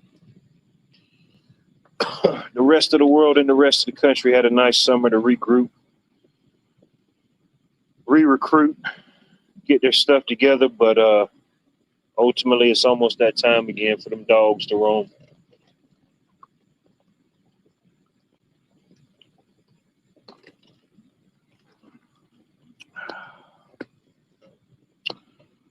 Whew.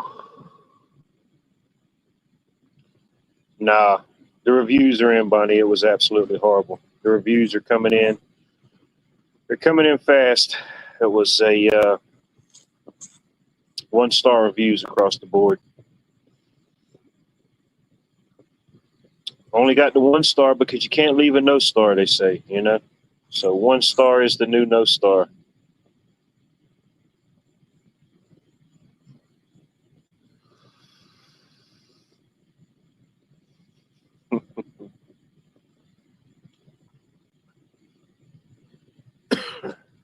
No, I need to get into some of that myself. Get into editing and doing some things like that.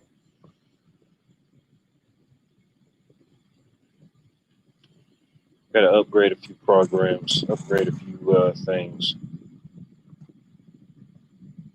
Oh, they can't handle it, and they can't handle the fact that I was once labeled the songbird of my generation. You know, I guess they just can't handle the fact that I myself, Wildlife, was labeled the songbird of my generation.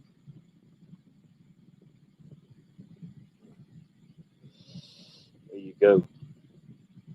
It gets a little nerve wracking over here. Make sure you have some snacks on standby. Oh, we got a contestant in the backstage, ladies and gentlemen. Let's see here.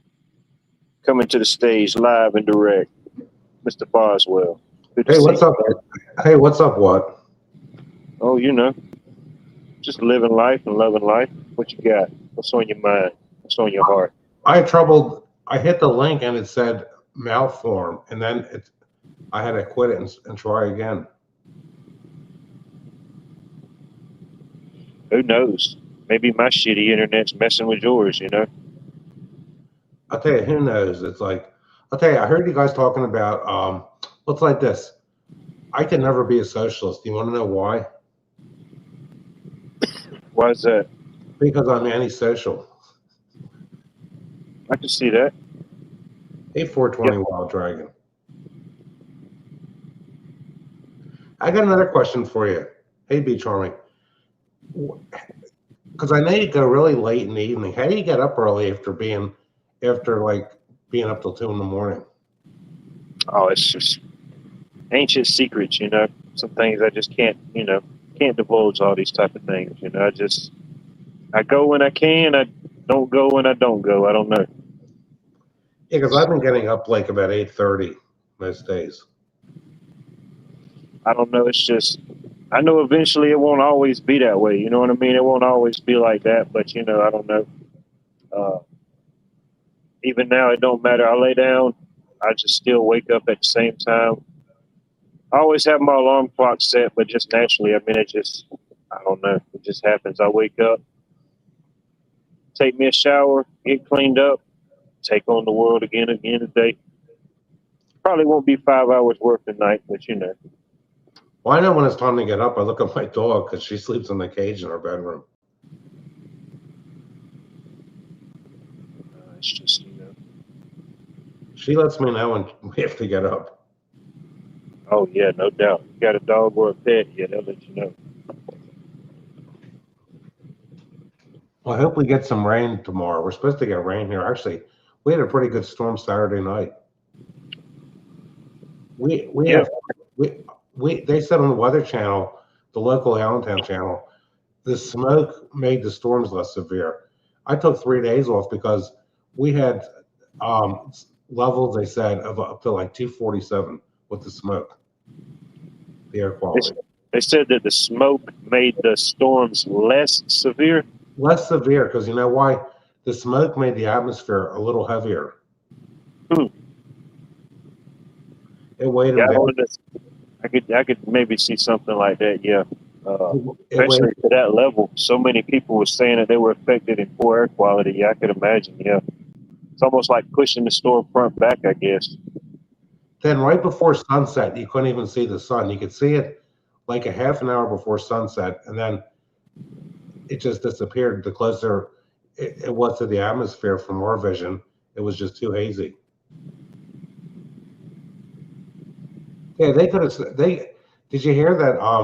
There were firefighters in the U.S. that wanted to go in Canada to help put the fires out, and Canada, the government said no. What, the Canadian government or the U.S. government? The Canadian government said no. Dang. It's just like California. They won't manage their forest properly. Yeah, I don't know. Imagine. I forget. I think somebody said that there was like at one time there was like 800 something of fires going up there. I'm thinking, man, that's a lot. I never dug deeper on it myself, but yeah, I'm thinking, man, that's a lot of fires. Now, I can imagine some could be, there could be some that just happen naturally for whatever reason, hot, dry. But I mean, we've seen so many different stories of people actually getting caught. I mean, there's always the human element. You just can never rule out the human element of doing those type of things, whether they do it 100% or not. I figure it's rare that lightning's going to start a fire because you know what happens when you have lightning? You usually have rain. Yeah. We thought Saturday, actually, we had several rounds of storms. We thought lightning struck the house. It was so loud. But it didn't, thank goodness. We think it struck one of our neighbor's trees.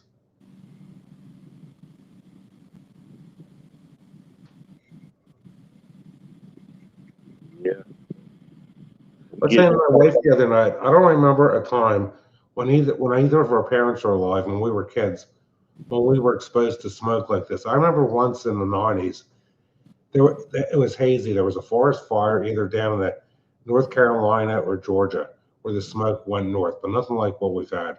This was a repeat of what we had in 2023. The smoke actually kept the air temperatures down a little. It didn't get as hot. Oh, I bet. Yeah, I seen some some alleged videos and like photos from people up and around that area, and it looked real hazy. Yeah.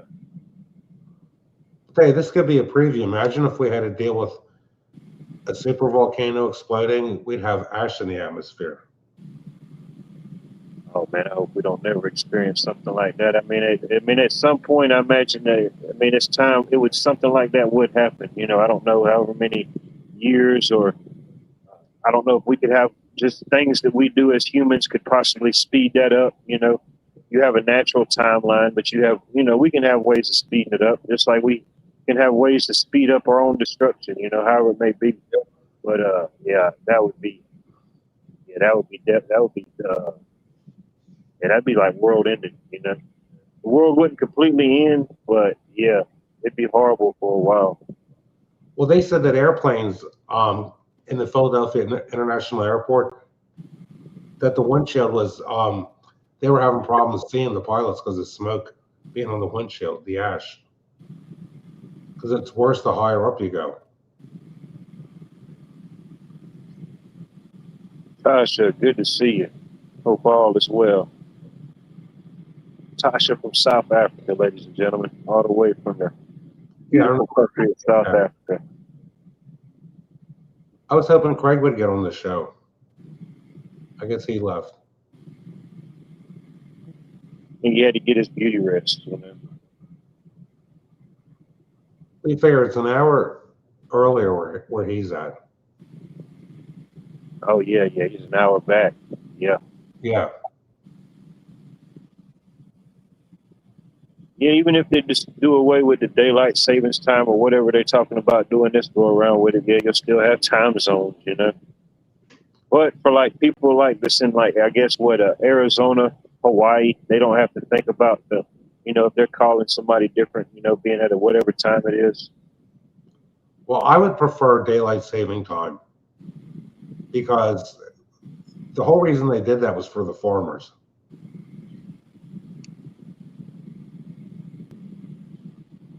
So you want it, in your opinion, you'd like for it just to stay the same, or we'd shift the spring forward, fall back? I want us to stay in daylight saving time year round. Because I'll tell you, except for the nights with the smoke or it's raining, I go back out to work after dinner. Oh, like this time of the year where it gets darker later? Yeah.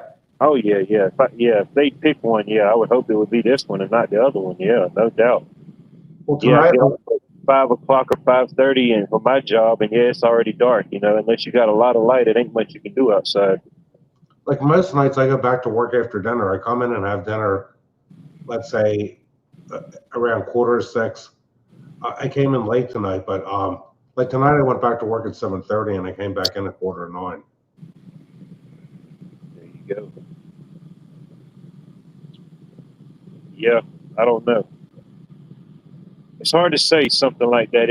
Ultimately, it doesn't seem like much of a change overall, but in the bigger picture, in the long run, I don't know.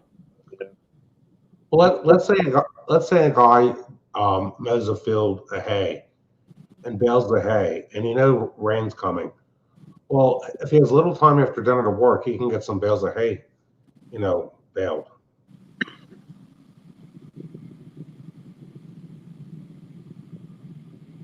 It's just all a tactic to keep us away from the natural stuff, being able to tell time just naturally by looking at the sun placement, certain things.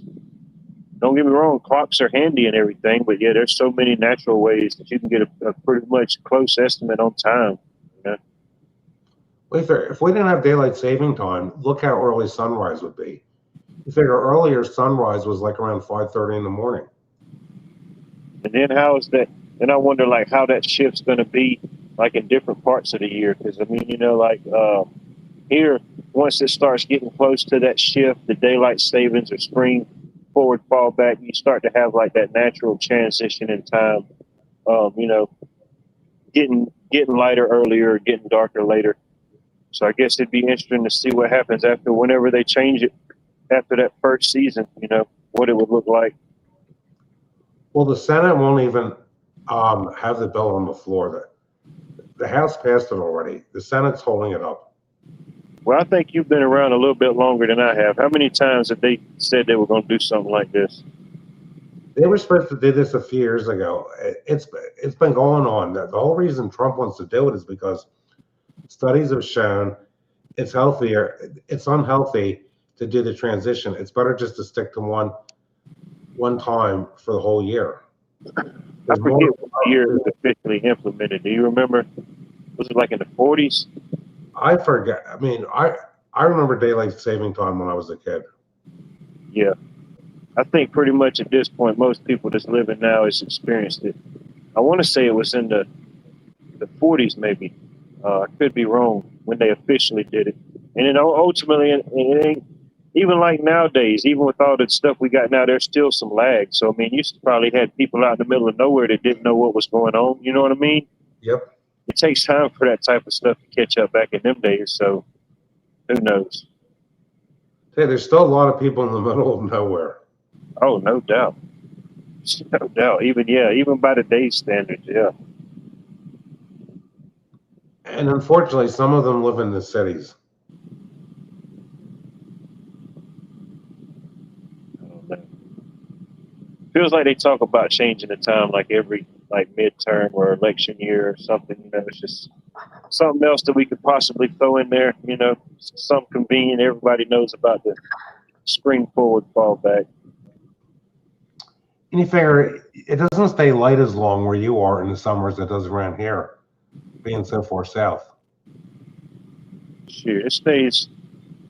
It gets dark. It gets dark here about 9. About a quarter after 9, it's done went full dark. Well, the latest sunset is where I live is like 8:37, 8:38.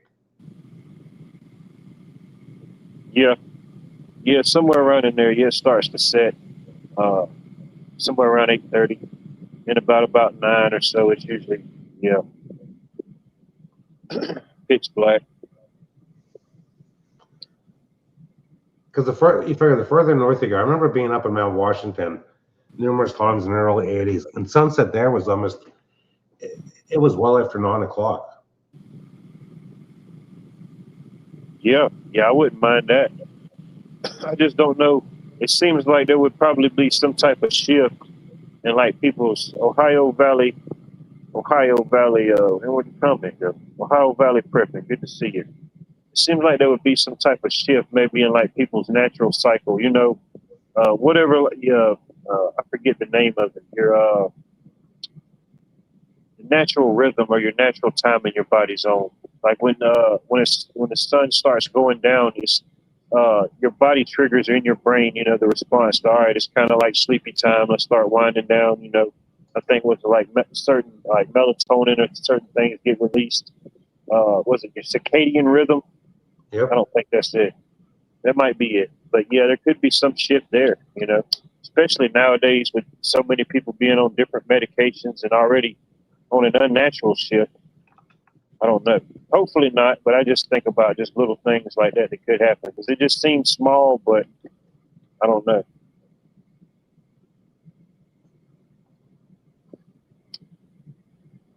Fair. I've never been to Europe, but my son says, you know, he's been to the Scandinavian countries in the winter and summer. He said it's weird. Sunsets like in some of those countries is like around 3 in the afternoon in the winter, and then in the summer sunsets like well after 11 p.m. That would really be throw your whole body out of loop. Oh yeah, just go to Juneau, Alaska, where they have 17 hours of daylight for 6 months. You know. My son's been there too, to Alaska a few times. Man, yeah. He sent his pictures showing the sun's above the horizon for about 4 or 5 hours and never completely sets. Yeah, that'd be something. Yeah, that'd be growing up in it. Yeah, I mean, I guess you'd be acclimated to, you know, the shift, but yeah, visiting there, yeah, you'd have to have blackout curtains, blinds, and everything, you know.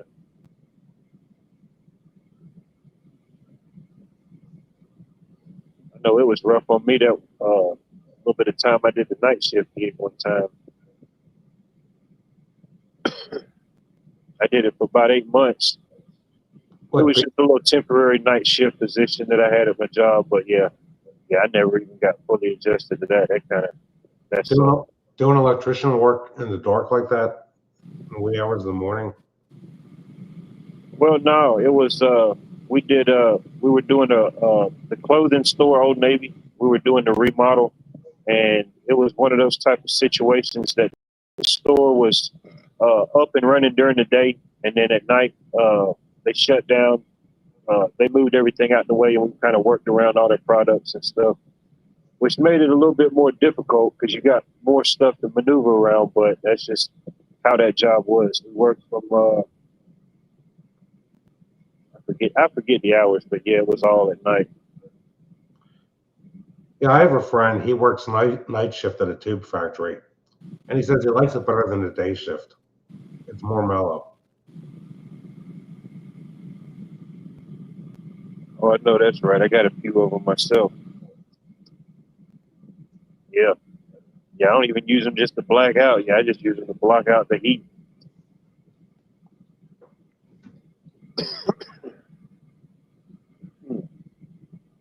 Well, I can't do any work when it's pitch black outside, really. No, I got a few outside lights. Sometimes I go out there at night, and I'll piddle in the garden or just look over the garden. But yeah, that's about it. Speaking of garden, I picked a lot of squash this weekend. Oh, heck yeah. I got tomatoes that aren't red. Well, a few small ones are. And now I said to my wife, we're going to have a heck of a lot of bell peppers for the weekend. I got the Cuban all peppers like 2 weeks ago. Oh, heck yeah. I love them. My wife will take the bell peppers and she'll make stuffed pepper with ground beef, tomato sauce, and rice. Oh, heck yeah. That's some good stuff. And she uses the Cuban all like in stir fry. Mm-hmm. I mean, those are good with shrimp or chicken, pork, any kind of stir fry. Oh yeah, no doubt. Do you do your own cooking? All your own cooking? Yeah, I do. I cook from time to time. It's just me. So I mean, a lot of times I'll do. A lot of times I'll cook like a big meal or something like on Sunday, like a meal prep, and then I'll space it out and eat on that throughout the week. Yeah. I mean, I still do eat out from time to time, but yeah, it's just me, so I ain't really got to plan or prep much. I keep it pretty simple, I like to eat good, but I just a creature of habit. It makes sense because you're working during the day, that's what my wife does. She makes a lot of stuff, and I just heat it up on the weeknights. Oh yeah. Yeah, grill up a bunch of chicken, cook up a bunch of vegetables, stuff like that, and yeah, just eat on that throughout the week. I prefer the dark meat over the white meat with chicken. And sometimes, like this time of the year, I probably won't eat much heavy throughout the day. I'll have like I'll snack on like fruit or different things like that, and then I'll eat a good dinner. But I just stay hydrated. Sometimes if I eat anything too heavy during the day, I'm done, dude. I'm like, nah. I can make it through it, but I don't feel like doing nothing. I'll tell you, I take a half-gallon Coleman water jug outside with me, and I take little like Tupperware, well, they're not Tupperware containers, and make blocks of ice. Mm-hmm. I have to have ice water when I'm outside. Oh yeah. Can't get enough water. I don't know what I would have done if I was alive 200 years ago. I like everything ice cold. I know we done got ruined. We done got ruined on the icy beverages. I know. Me included. Me included. I don't know. Plus, I like the other kind of ice, the one in uniforms. Well, hopefully it wasn't the drug variety. You know what I mean? You know, but, that's like I guess that's one of the good advantages of being up north during the winter time of certain areas. You got the cold factor. If you had to like make your own ice or keep stuff cold, in the south we don't got that. We get one day once a year ice snow apocalypse, and that's it. You know. Well, if they get, I know, like my relatives that live in Richmond, Virginia, if they get 2 inches of snow, it's an emergency. Oh yeah, dude. If it's 2 inches, if we have 2 inches here, yeah, it's a state of emergency. They're declaring it a state of emergency. And you figure around here, a lot of people have four-wheel drive vehicles just in case we get snow. Oh yeah. I wouldn't have a vehicle that didn't have it. My wife informed me the other day because her car's 10 years old. She was saying, like, look, she's going to get a new one. Did you know that Ford stopped making four-door sedans?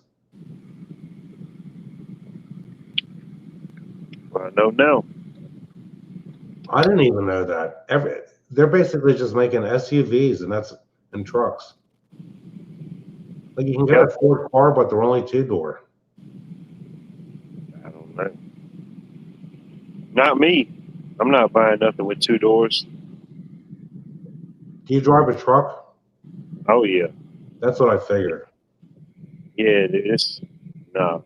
I've had a few cars in my day, but no. Not saying I wouldn't have a car again, but it wouldn't be my main car, you know. No, it's got to be a truck. Just for the comfort factor, the ability to move stuff, you know what I mean? It pays for itself.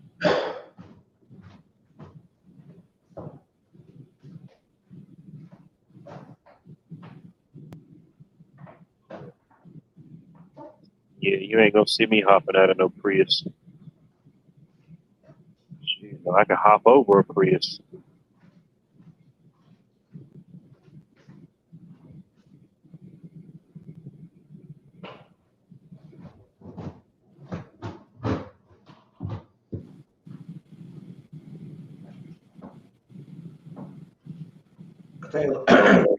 I just put my glass of water back in the refrigerator. Last week, my wife took off some vacation time. She had to use it, and we did some shopping. And she has a Ford Focus. I'm not a tall man, but the way I'm built, I don't know how I cannot exist in a little car that size. Just trying to get in and out is an ordeal. Yeah, and it's just that natural feeling like I'm always driving a truck, so if I ride with somebody else or get in a different vehicle, it just feels weird. You know, it feels weird being that low to the ground. You know. Yeah, I hate being low to the ground. It's like always sitting in your favorite chair, and your favorite chair is you can't sit in it. Now you got to sit in this other chair, and it just feels weird. You know. There's nothing like a truck. Just being up a little higher makes a difference. Yeah, no doubt.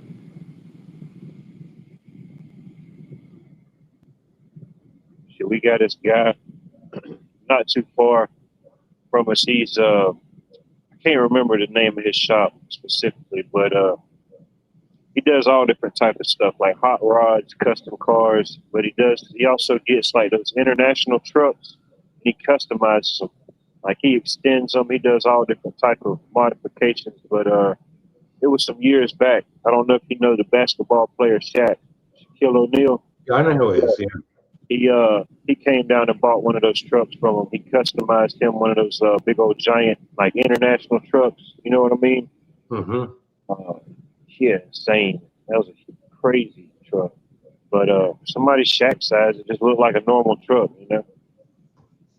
There was a time when International made actual pickup trucks in the 60s.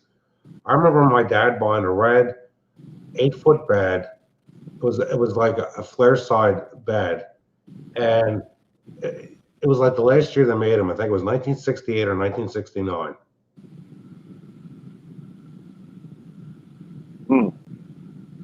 Not too many people remember those. I'll never forget that truck. It was an inline six. I've never seen one. 3-speed on the column, on a level where it was only a 225 cubic inch engine, Top speed was about 55 to 60. Beach Running remembers them. Yeah, if I seen one, I didn't know it was that. That's the truck I learned to drive on. And I hated it because it didn't have any power. Oh, I bet. Yeah, it was just, yeah. Yeah. You figure they don't make them any. I don't.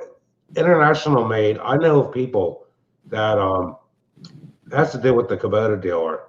The one guy that works there, the mechanic Charlie, he bought a used International Harvester tractor. It's got over 10,000 hours on it. And I want to, like around here, just local driving, it's not worth having diesel. But for farm equipment, you figure diesel, you know why diesel engines last longer? Because diesel fuel, it's not like gas. The only thing lubricating the cylinder walls is the oil. Even when the diesel's being burned, there's still some lubrication in there. Because diesel is just such a greasy fuel.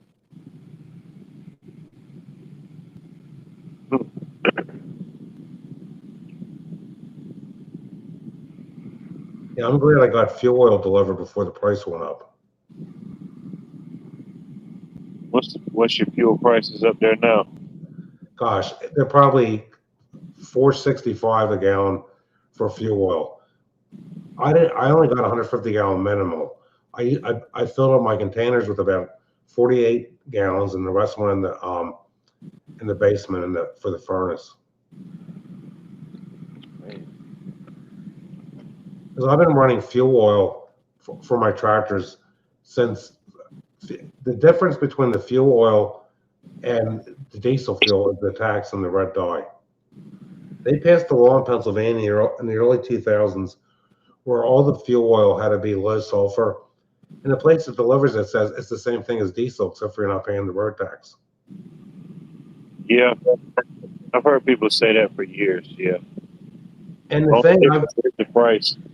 And the thing I've noticed, the fuel oil is cleaner than anytime it seems like if I go to the gas station, which I haven't done in years, and buy diesel fuel, when I get down to the bottom of the container and look inside, you can see that there's like sediment in there. Because the tanks at these stations are dirty.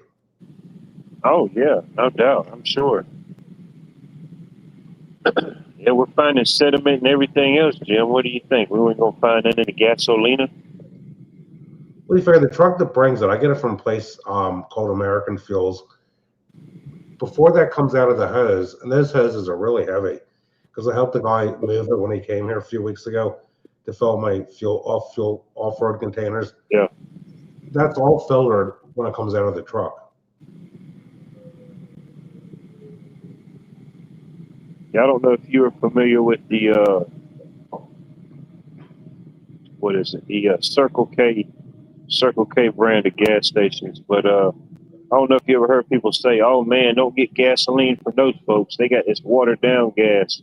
Well, it was about a year ago. They started having these specials where it was I don't know, 50 or 60 cents off a gallon. You know, between certain hours, and man, people was lined up down the road trying to get this gas. And then it was like about 2 months after that, you started seeing all these reports that they got in trouble. There was literally water in the gas. I don't know if they was intentionally in there or whatever it was, but yeah, a bunch of people said they was having issues because of the Circle K gas. I don't know whatever happened behind it. There's no Circle K gas stations in Pennsylvania. There are some stations that are selling no-name stuff. You figure from talking to the drivers, because I said before, they closed that oil refinery in Philadelphia over a decade ago. Actually, Bill Gates bought the property and has some kind of center there now where they're putting in like facilities, healthcare, like doctors' offices, that type of stuff. Really, the gatekeeper? Yeah.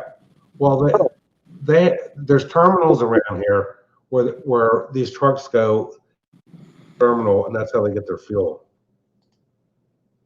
I think a lot of the fuel's probably coming from Marcus Hook.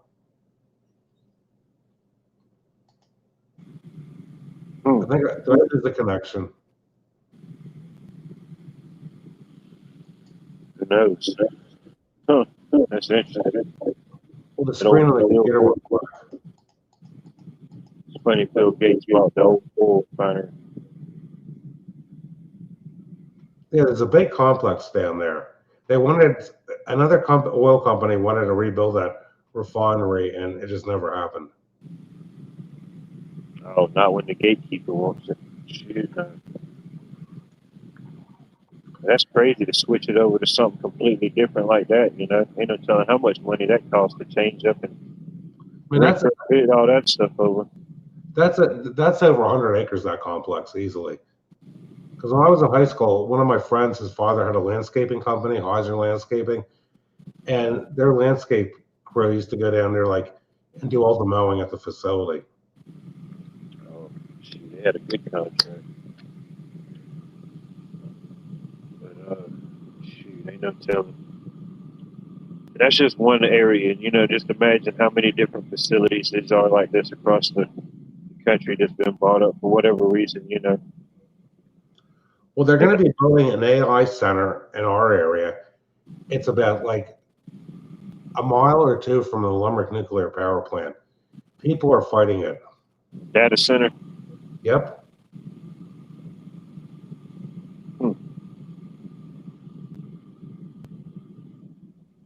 Yep. Interesting stuff. I'm guessing they're going to try to tie it in with I'm guessing they're putting it near the nuclear power plant because they're probably going to piggyback off of that. That's how they're going to get the power.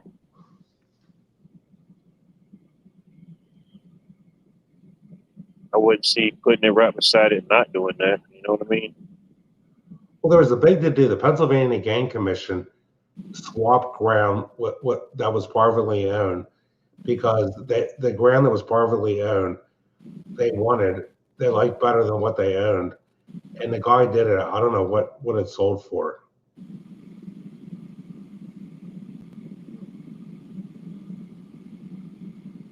I see Anna Garvey was mentioning about Amazon. I hate how things are.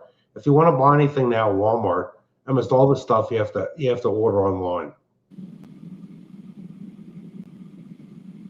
That's how they get you. Yeah, that's when I'm looking up stuff. I have to make sure I click on online or in store because you definitely got to make sure. That's how they get you. They want you to subscribe and do all that type of stuff online. You know, they know what they're doing. It ain't by accident. I was looking for new slippers, and not one Walmart store had any slippers in this whole area.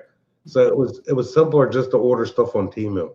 You mean like house slippers? House slippers, because I don't wear shoes in the house. Our garage is dirty from all the stuff. You can't even get slippers at Wally World, man. That's pretty bad. No, Walmart hasn't had. Ollie's Outlet hasn't had any for a year, and my last pair of the soles were coming off. I guess that's good about being my size, dude. I don't even look up sizes of nothing, no type of slippers, slip-ons, or slip-offs, because I already know they don't got my size. My son has the same problem. He wears the size 12.5 D. Oh, dude, I wish I wore a 12.5, dude. I wore a 12.5 when I was 12.5. Shoot, it was rough then. Yeah. Well, I'm lucky. I wear a 43 euro. Some people say it's a 9. Other people say it's a 9.5. Oh, some dude, people say it's a 10.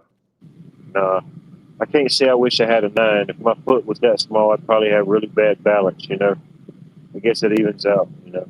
Well, being your height, because I'm only 5'8.5". Yeah, I was wearing a 9 or 10 when I was 9 or 10. You know. Oh, it was tough trying to find shoes. You couldn't just keep on wearing them, dude. I was just outgrowing everything like the Hulk, man. Well, you figure once a person has feet bigger than, let's say it, my son has problems finding a 12.5. Oh, I bet certain things, yeah, no doubt. And he's only 6'1".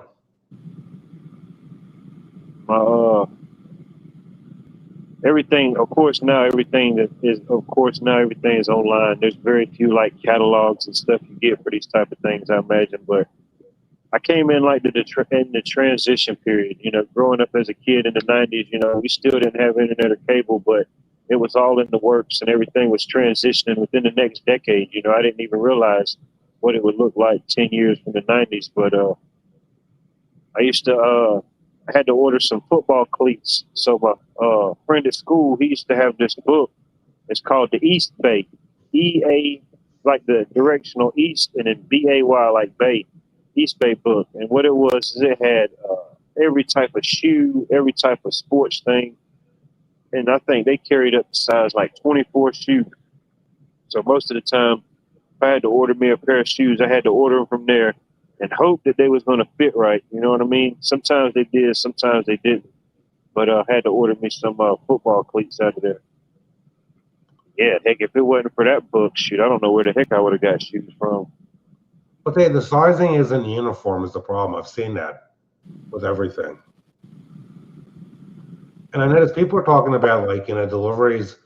Well, around here, if we get a package delivered, UPS, USPS, FedEx, Temu, we don't have Amazon Prime, but I've bought stuff from Amazon when it was free shipping.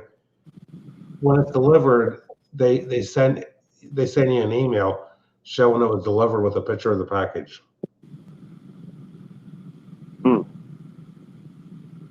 That thing. Fortunately, unfortunately, we got all those type of services now.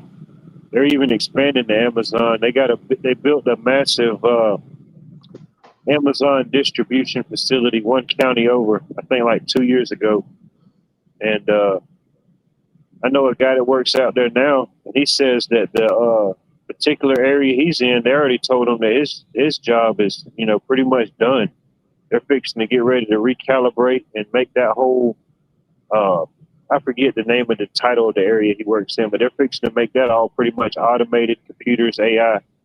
You know, there'll be a few like, I don't know, maintenance technicians or people like that. But yeah, they're shifting out their whole line there to AI and computers. But they're building they've already started building it. Over in my county, it's the Amazon distribution. I think they said it's supposed to be like deliveries. Deliveries for things in the area, in and around the area. That's what they say.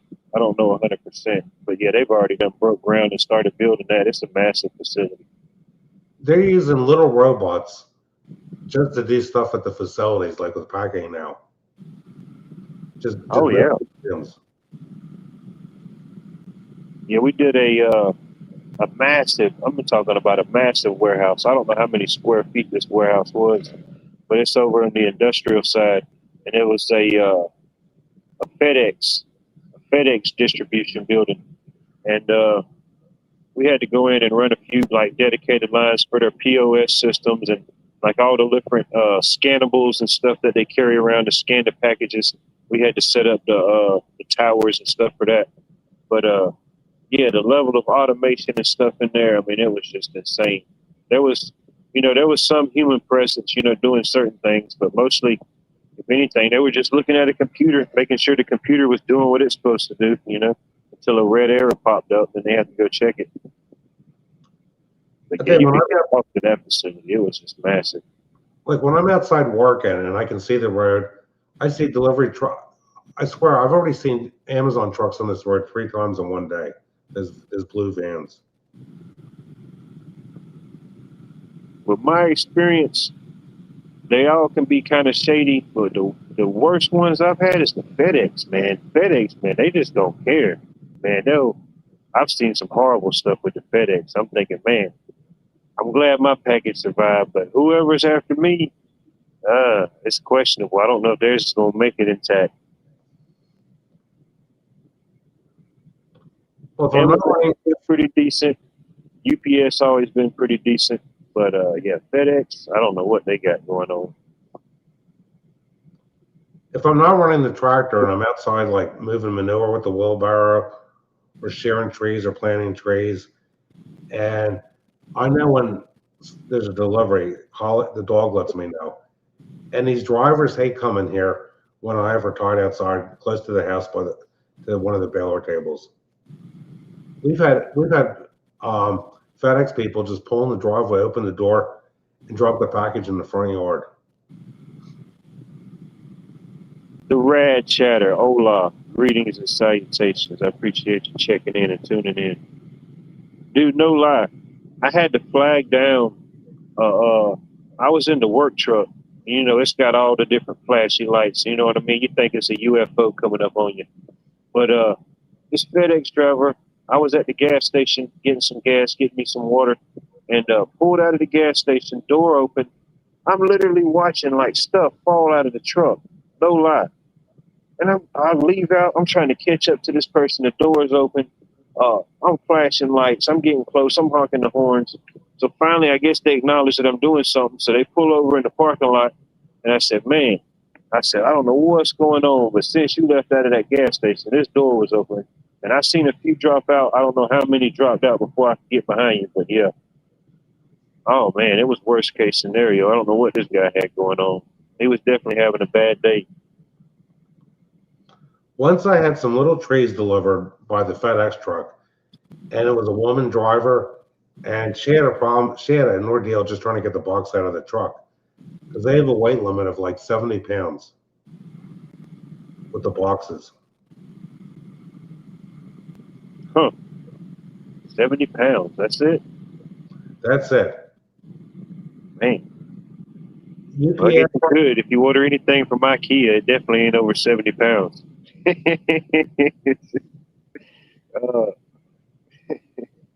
well, a box of, let's say, 500 2.0 18 to 24-inch Douglas fir seedlings weighs pretty close to like the 70-pound limit. So you got the tree map down to a science. You know what I mean? I don't know the tree map. Lady Smith, always a pleasure to see you. I hope you're doing well this evening. Yeah, it's just, overall, it's just, quality, attention to detail, appreciation, or in whatever trade or occupation, I get all my little trays, they're bare wood, and they wrap, and there's moisture in the box. They put sphagnum moss around the roots so they don't dry out when they ship them. Yeah. Yeah, but yeah, definitely have to worry about that different. Yeah, as you being like a tree farmer, yeah. Yeah, if those roots dry out, the tree will die.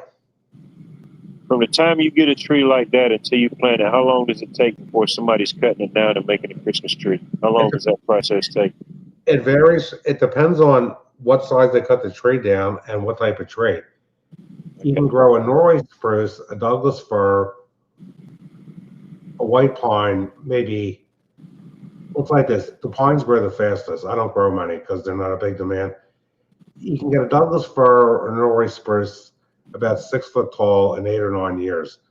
It could take 12 years for a blue spruce to get 6 foot tall. Some of these blue spruces don't grow more than 6 inches a year. They're just such a. And how much would something like that sell for? Well, I'm charging, let's say, I'm $11 a foot. Yeah, that's about right. That's about what I charge. Man, but yeah, just to think that long for that particular tree to grow. And that's just the tree itself. That's not like because any special conditions. That's just how it grows.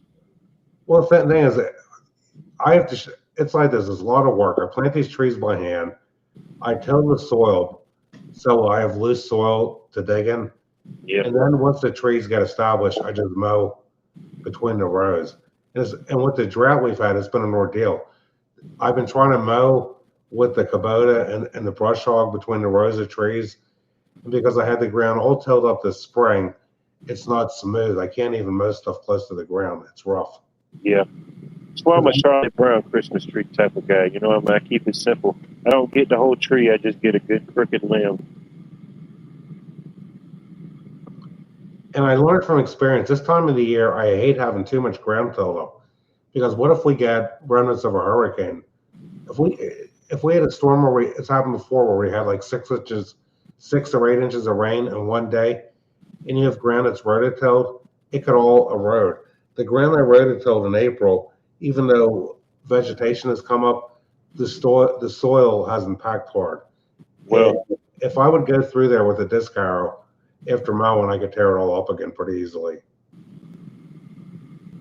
well, I ain't trying to put no bad juju in there, but I did do the rain dance, and they did say it was Super El Nino merged with El Nino, whatever that means. So could get some rain this season. Didn't get any to none last year, so I don't know. Well, we're officially 6 inches below normal. Oh, see, there you go. We're supposed to get an inch tomorrow. We'll see. Yeah, man, y'all got to get a whole foot. Y'all got to get a whole foot to have a flood. And actually, there's a website I bookmark called Rain Gauge, and they're somewhat accurate. They're off. They said we had 3/4 of an inch of rain because I have empty 5-gallon buckets outside, and there was about 1.5 inches of water in that bucket. They're a little wider on the top, but not that much wider. Yeah. Yeah, those type of things, they'll be kind of close, but yeah, ultimately they're going to vary. You know, it's going to be some variance because they might have got, wherever they gauge their numbers from, might have been a little more, a little less than what you got or somebody else got, you know, maybe within the vicinity, but yeah, I don't think anytime it's going to be 100%. Well, the thing is, then there's another website called the Weather Underground, and there's people with local rain stations. Some people in this area only had 1/3 of an inch. A mile away, some places reported 2 inches of rain, and I believe it the way it varied so much. Oh yeah, this time of the year, I mean, I've seen a few of them already where it's just like a cartoon. You know, the gray cloud is just following the guy around and it's raining.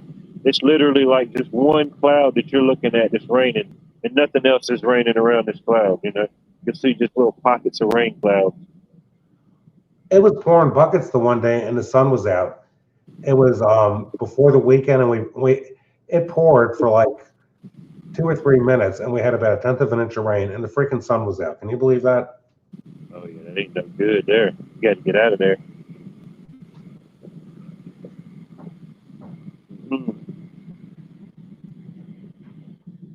It's no bueno.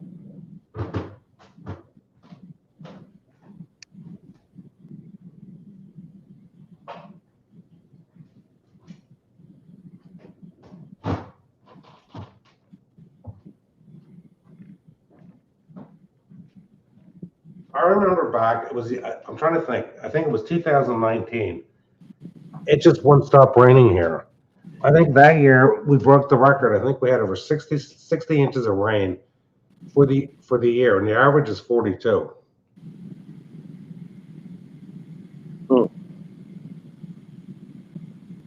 Yeah, I don't know what exactly our average is, but definitely. I'll tell you, one thing I won't do is get commercialized. One of our competitors, I mentioned this to Cheryl, Rich made a comment in chat. We have a competitor. He sold his development rights. The name was Varner's. And then they decided to sell the property and only grow trees upstate. They have 100 acres property. They sold it to a family, Old Philadelphia Money or Raiders.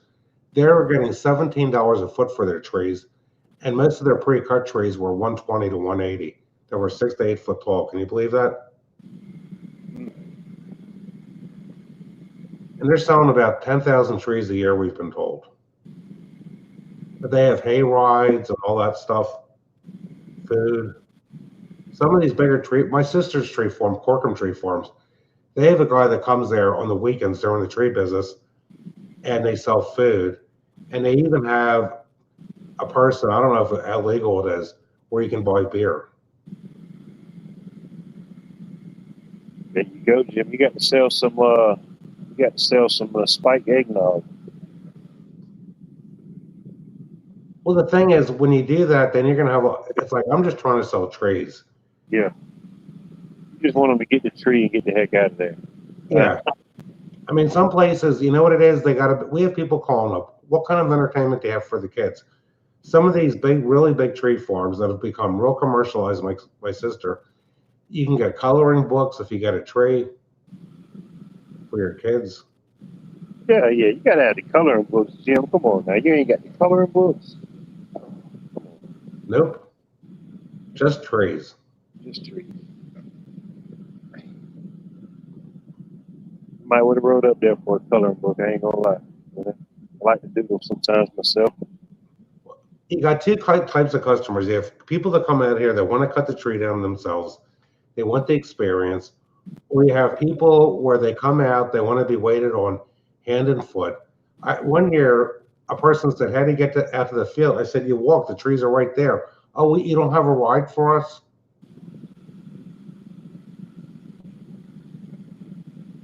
I mean, society has become so lazy. You know what you should do? You should dress up like Scrooge. You could be like, get your tree and go. Bah humbug. I've had a few people. There was a woman out last year, lived in an expensive area of Philadelphia, because she told me the neighborhood.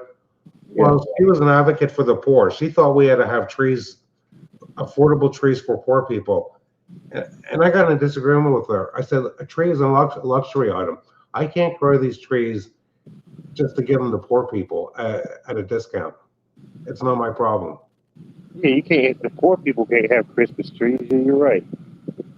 Can't have that. No, I mean it's tough. No, I know it's tough. People that got like small businesses and stuff. It's definitely tough to compete with all the commercial aspects and everything that comes with it. Well, I know a few electricians around here. If a person needs an electrician, they're all about the same price. Yeah. Because they know what the going rate is. Around here, electricians do really well. Oh, yeah. Anybody that's in the trade and is good at what they do, no doubt. Electricians, plumbers, HVAC people. Speaking of HVAC, last night was the first night in weeks it cooled off to open the windows. It got down to about 56 out here. And now the storm's added closer, the humidity's up, so I had to put the AC back on.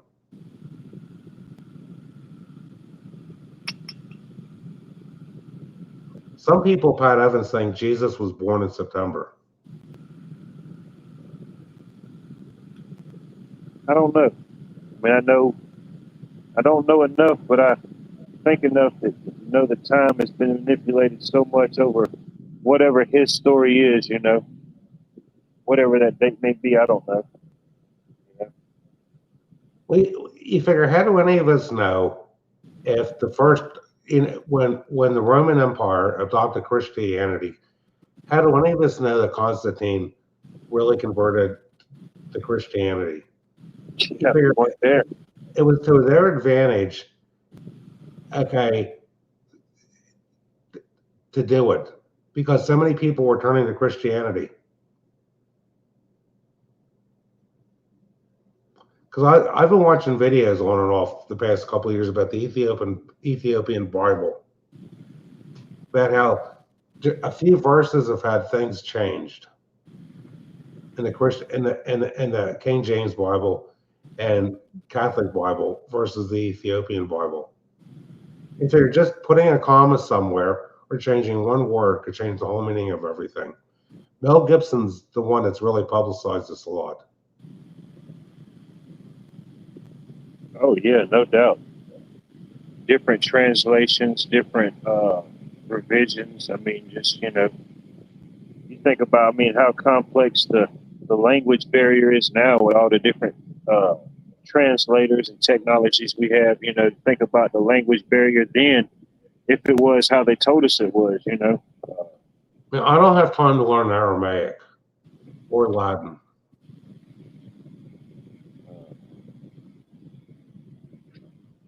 Yeah, just the language barrier in itself is tough. So, just so simple as a one word, it could change up the whole tone or the whole meaning of it, whatever it may be. Because you figure Christmas has to do with the winter solstice. The Egyptians would bring like a palm tree and where they lived to celebrate the winter solstice. to look forward to spring coming. You figure everything with all the Christian, not all of them, but most of the Christian holidays are all based on paganism.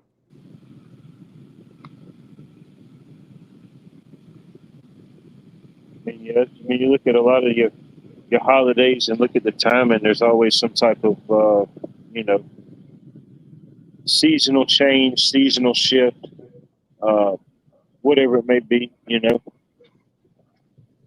Like Halloween, Old Souls Day. and just right after that, the following day is All Saints Day. You know what I mean? They got to give you something to duel it out with. You know, you got Halloween, which it is in itself how we celebrate Halloween. It's like a hodgepodge of all different type of pagan or different type of events. You know, each character from the jack-o'-lantern. The jack-o'-lantern has its own story. The different witch and all the different things that we associate with Halloween. It had its own little story, and then it's over time. It's just kind of got meshed into what we think of what Halloween is. You know, it's all been taken out of context.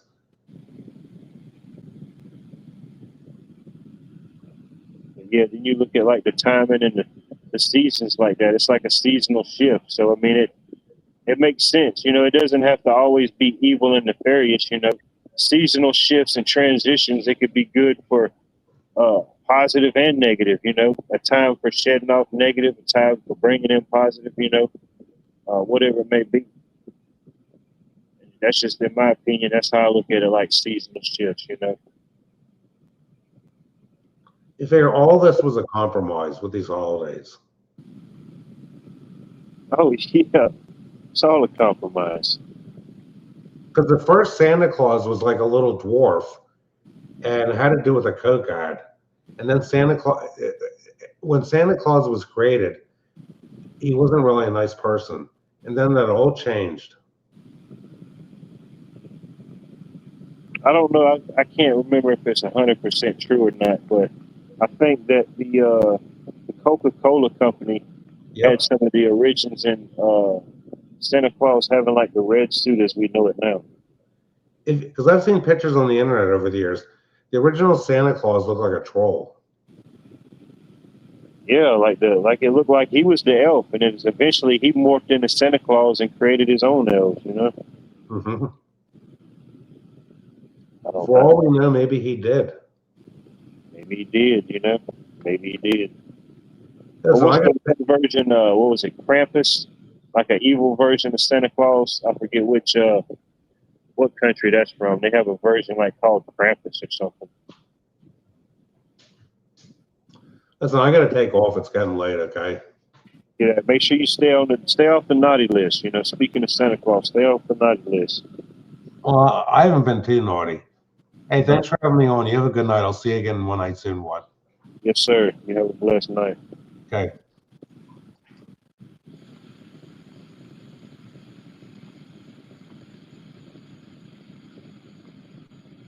My, people come and go so quickly here. It happens. It happens, you know.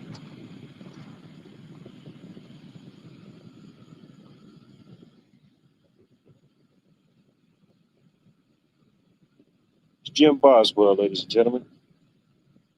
Boswell has left the building.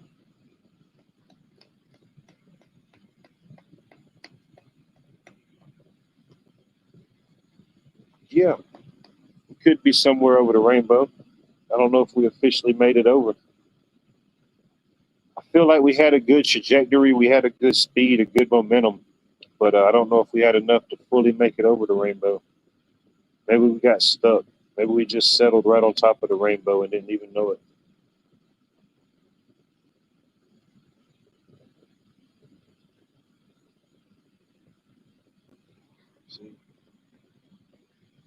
See, y'all thought I was playing when I said Lowe's.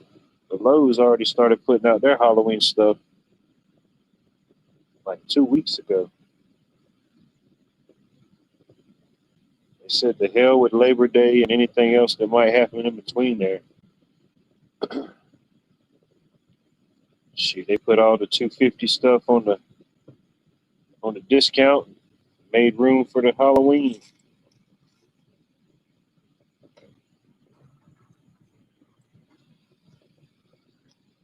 Yeah, you know it's all downhill once they start putting out the Halloween decorations, you know? That's about it.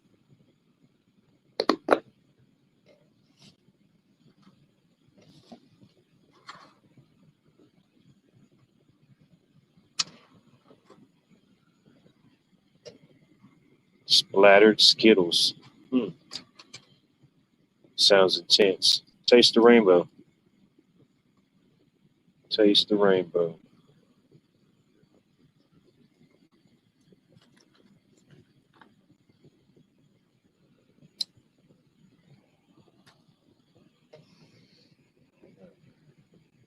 Feels like some rain could be getting coming in. Feels like it just got about 15 degrees cooler out here.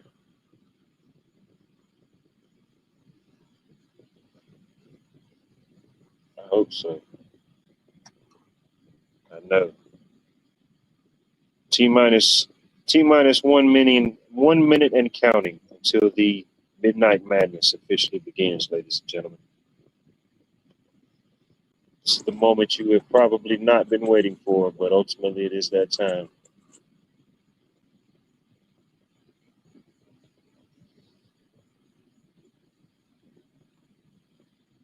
Oh, they went on a strike. They joined the feminist movement. They have completely opposed and disassociated with any type of mansplaining that may happen here. So yeah, that's my story, and I'm sticking to it. 10:59. Okay, we're an hour back. I'm out here on the East Coast, I'm just East Coasting it. Nobody really knows. It's just something that happens. Once you get to midnight, it's either uphill or downhill. Either way, even the downhill may feel like an uphill. It's just, I don't know. Gravity shifts, things move around.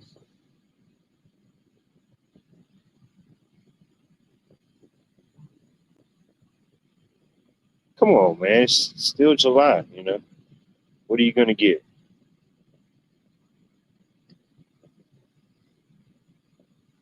I know. They said the heck with it.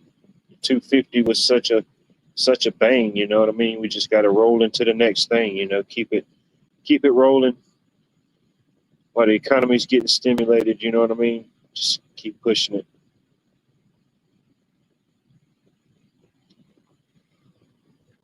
Yep. I guess there ain't really no decorations or nothing they push for Labor Day, so make it so bad they'll probably still be working. They'll probably have to work on Labor Day. They have a Labor Day special.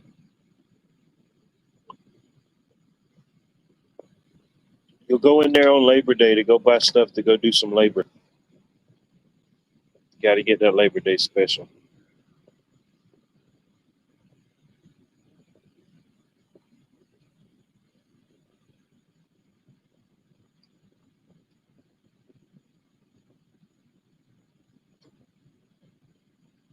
Oh yeah, they're confusing everybody. They're pushing Halloween and Christmas at the same time. People don't know what to do. You know what I mean? They're having a holiday seize up.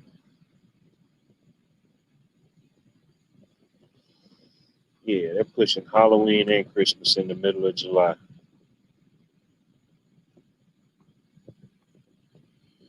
Yeah,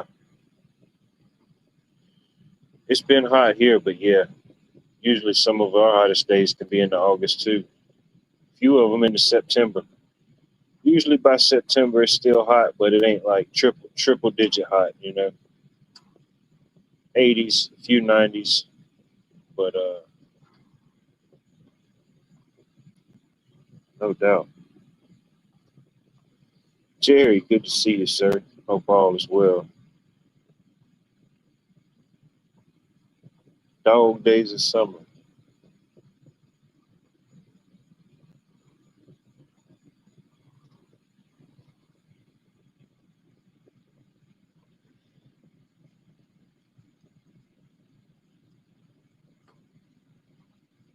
Yeah, it is going to be interesting to see how that. I forget what the officers that got arrested with misusing the flock cameras. I forgot what they officially got charged with.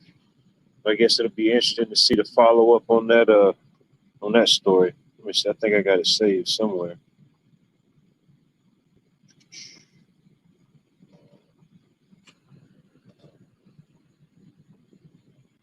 Oh, there it is.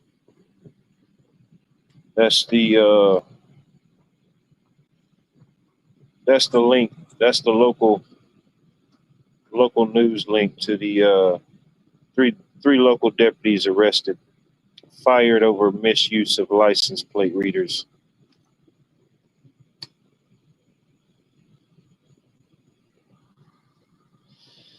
Now, mind you, this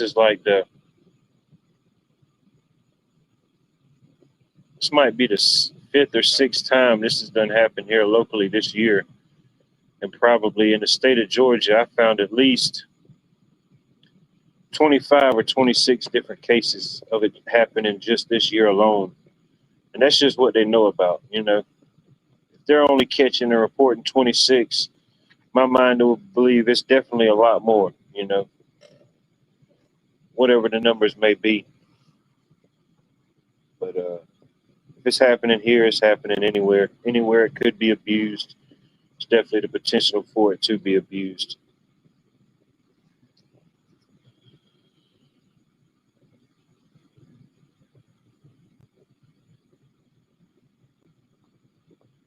The old wood stove.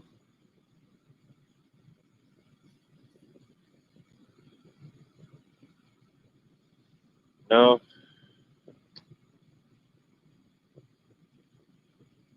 I mean, if it got to a point where I had to do something like that, yeah, I've got a lot of different grills or cookers. This time of year, I definitely cook outside a lot. But being in the South and as hot as it gets, yeah, all the cooking would definitely be outside. You're pretty limited inside, and it really don't get cold enough for that long, to even have to worry about having one inside for heat at all.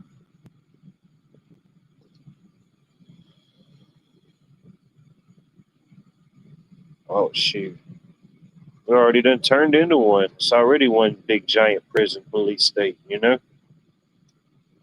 just one more aspect and one more tool that they use, One of many tools that they can or cannot use against you in the court of law.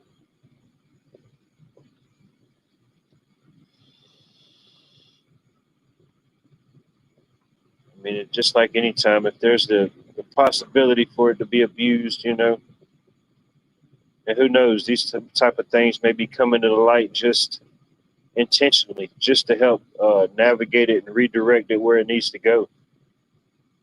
I could definitely see it having a dual outcome. Not saying one would be just, but yeah, they could definitely try to spin it either way. The PP, baby, we're in the prison planet. PP. Pew pew pew pew. I know.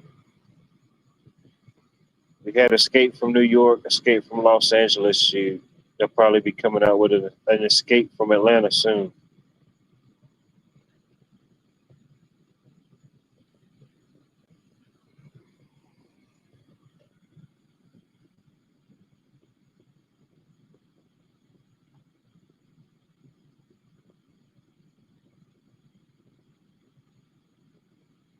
Oh yeah, no doubt. You pull out a camera phone in some places and people start losing their minds. You know what I mean? It just shows the disconnection. People thought social media was going to make people more social and more connected. Yeah. Nah. Nah. It doesn't work that way. You can't try to tune or adjust or fix or manipulate something artificially on an organic aspect. It just doesn't work that way. may look good or feel good for a little while, but ultimately, yeah, it just it serves its purpose as a tool, but it's no. They'll freak out over a simple camera phone and just totally forget the hundreds and thousands of cameras that they done passed by, gave up all their data and information to up to this point, you know.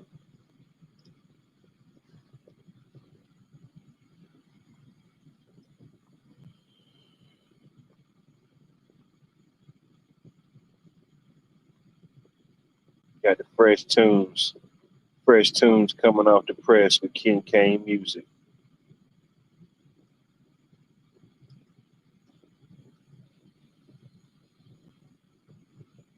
That's crazy. That's crazy. Yeah.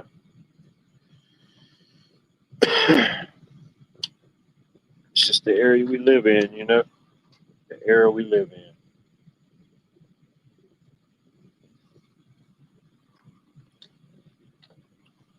Just think about like 10 or 20 years from now when it's just that much more data and that much more information is then absorbed into the system.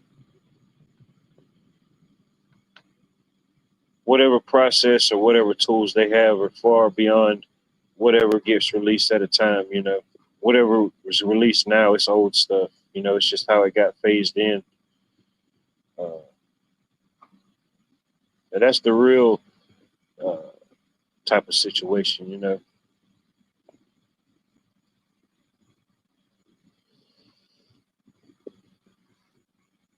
Yeah, getting charged with a camera. That's crazy. Illicit use of a camera.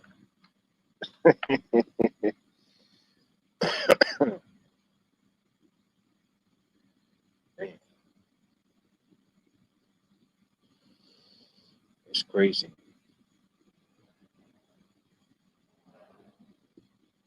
I don't know.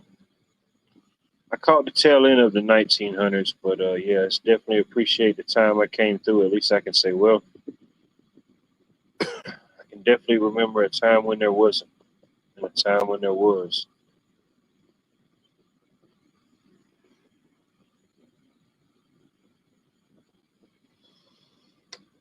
Oh yeah, illicit photo taking. Yeah, who do you think you are just to be taking photos out in the public place? You know, who do you think you are? That's what we have all our digital cameras and flock cameras for. We're collecting all that data. You can't. No, no, no, no.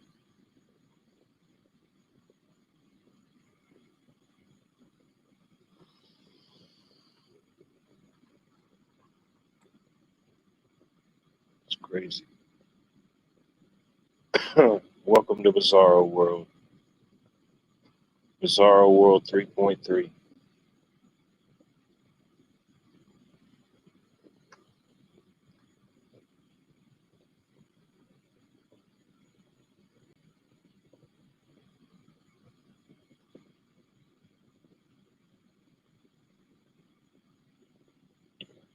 And at the same time, they want to get mad at certain people, whoever they may be, that's taking down certain flock cams or certain recording devices around here. You know what I mean?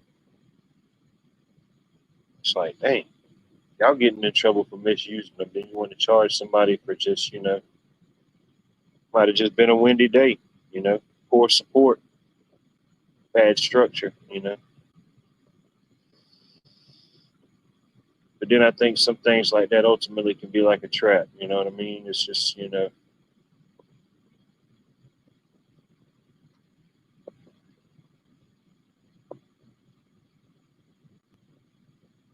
sometimes the best revenge is no revenge, you know. The best attack is no attack. The best offense is a good defense.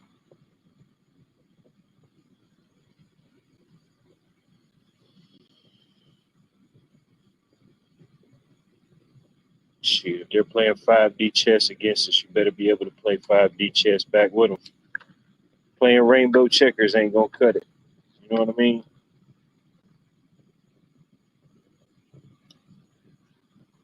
It's cool on family game night if you go sit outside the Cracker Barrel at the free checker tables they got. But shoot, no.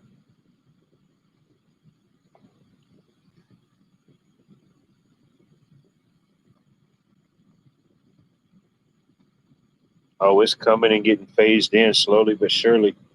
You think about how many different areas already offer like drone delivery systems or different things like that. I don't know uh, how it varies. I don't think it's a nationwide thing. Pretty sure it's like regional.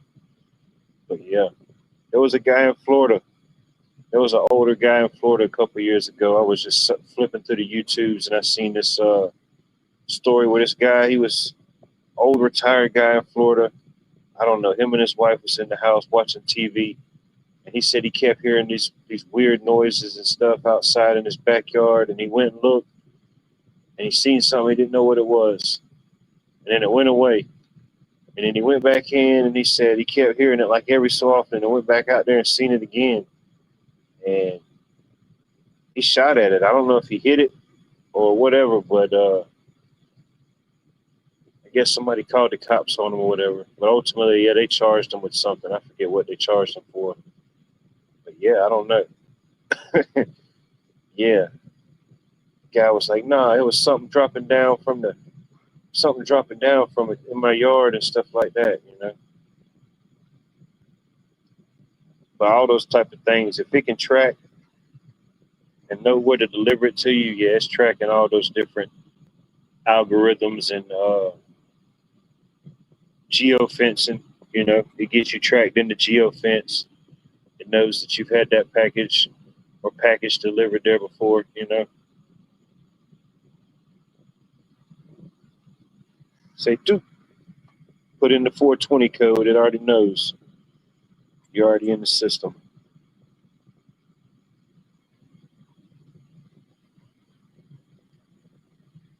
I order some stuff, but some stuff no. Definitely not like food or nothing that's got like prepared. Not like no Uber Eats or no Grubhub or none of that type of stuff. If I'm getting something like that, I want to go and see it in person. It may be wrong. They might have messed up. You know, somebody's delivering my order and it's messed up. You know, that's just a whole nother ordeal. Uh,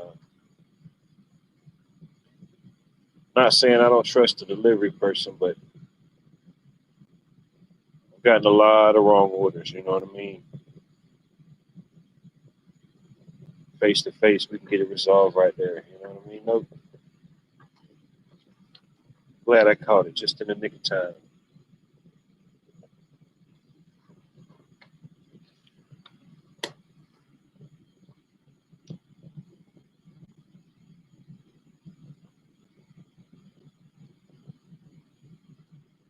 Hmm.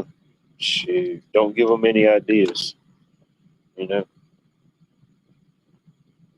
mean that's kind of what some of these distribution centers are. You know, they're like the vehicles. You know, the vehicles they're all pre-programmed. They got their routes. They know everywhere they're going.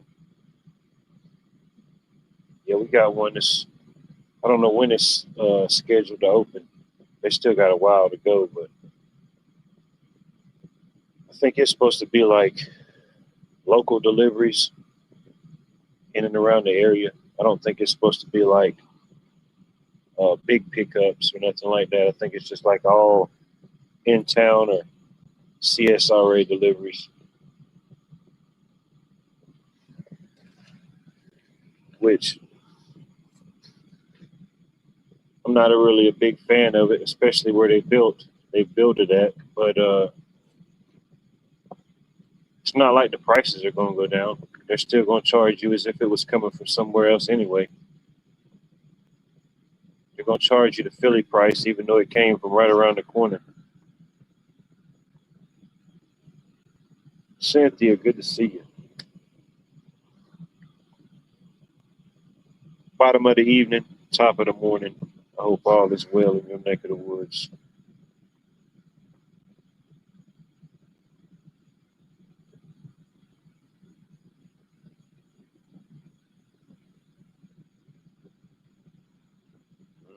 Dang, not them illegal chickens. Hmm. illicit poultry. Man, they got the illicit poultry. Better watch out. Better watch out, Ann.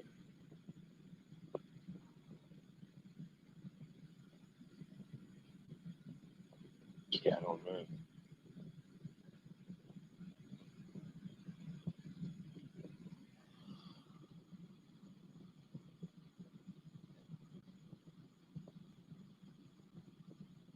Yeah, they definitely ain't slowing down on those type of projects.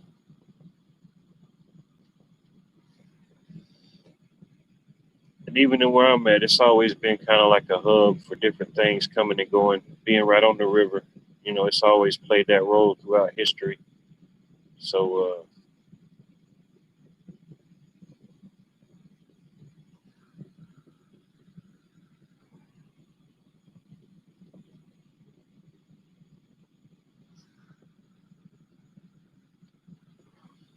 who knows? I think I just had a mental autism moment.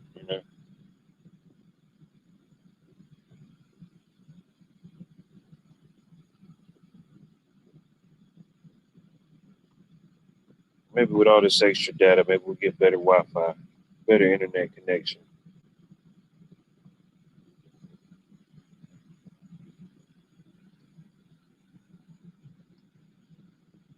The Real American One. Greetings. Good to see you. Hope all is well.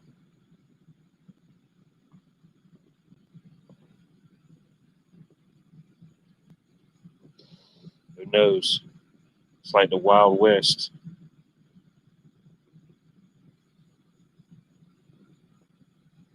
Welcome everybody to the Wild Wild West.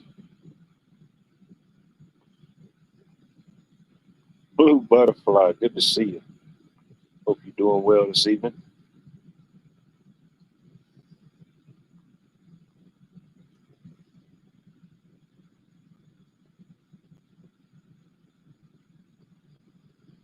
I don't know. Probably getting ready to start winding down pretty soon. Seems like it's been a pretty manic Monday.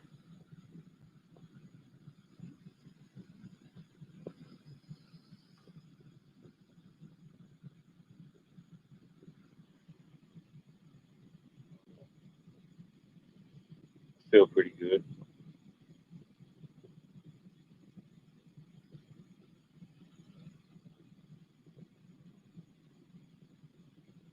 I don't know what we got on the books tomorrow. I think we got to start a new unit tomorrow, a new house. Shouldn't be too bad. Nothing fancy, just I think it's a standard 3-bedroom, 2-bath, 1-story. Uh, Nothing fancy at all. If we can get started early enough in the morning, we can probably have most of it knocked out. Me and my coworker, we can have a house that size pretty much completely knocked out in one day. Everything but the main service wire, furnace, AC, stove, dryer, service wire. But everything else internally, all the switches, all the lights, all the receptacles, everything. Bath fans, ceiling fans, recessed lighting. Yeah, it don't take long in a house that size. Especially this time of the year, man. Definitely don't want to spend all day on it. You want to get as much as you can and get out of there.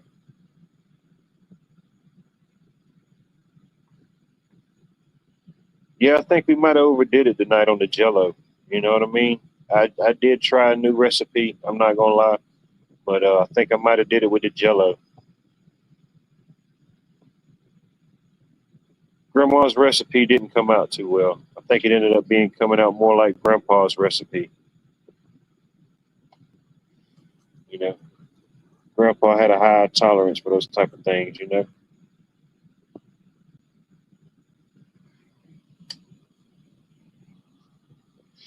Maybe the zero gravity event, non-gravity event came early. We're the only ones that didn't float off. The last of the Mohicans.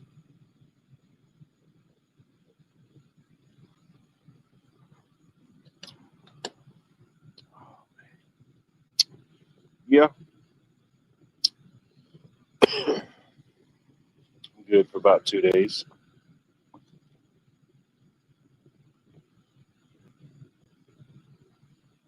I don't know.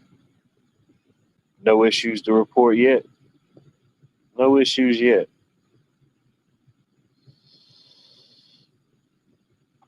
Who knows? We'll see what the unsolicited emails have to say about it.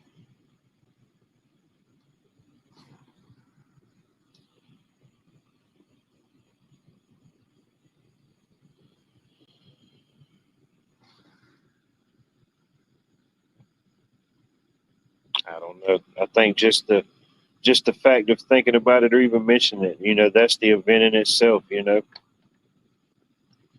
We think about it. We think about it for 10 days. That was 10 days of darkness for us. 10 days we probably didn't do something, or 10 days we could have did something. Who knows? I mean, I've had that dealing with just power outage, things like that. Hurricanes come through, knock power out, stuff like that. Um, I don't know. I don't really know about the 10 days of darkness. I don't know.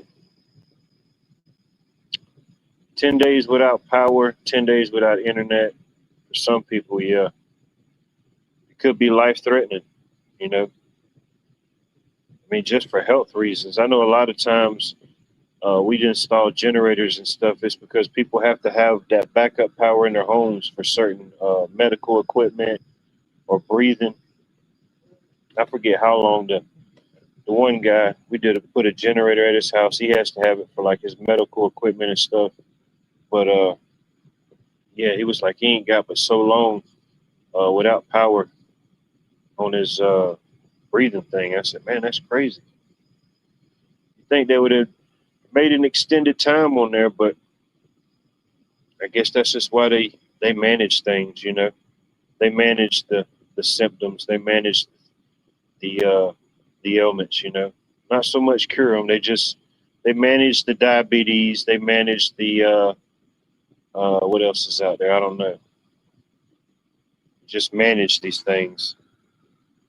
Make them more manageable. Not so much treating these things. They don't really label them as treating. It's just like managing. Oh, if it was 10 years, oh yeah, you're talking about a total shift. You're talking about going back to like the Stone Age. Maybe not the Stone Age, but yeah, you're definitely getting knocked back. You're getting knocked back a couple hundred years. 10 years, oh yeah, that's a complete different state of mind.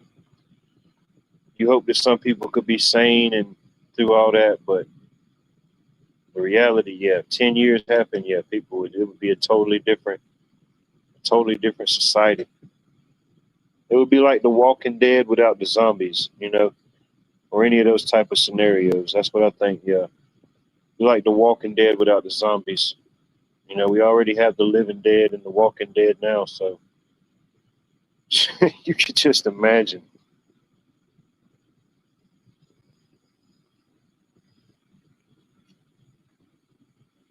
Oh yeah, 10 days. Yeah, I seen it when Hurricane Helena hit almost 2 years ago. When it hit, just within a few days, or just within a week, people was losing their minds. You know what I mean?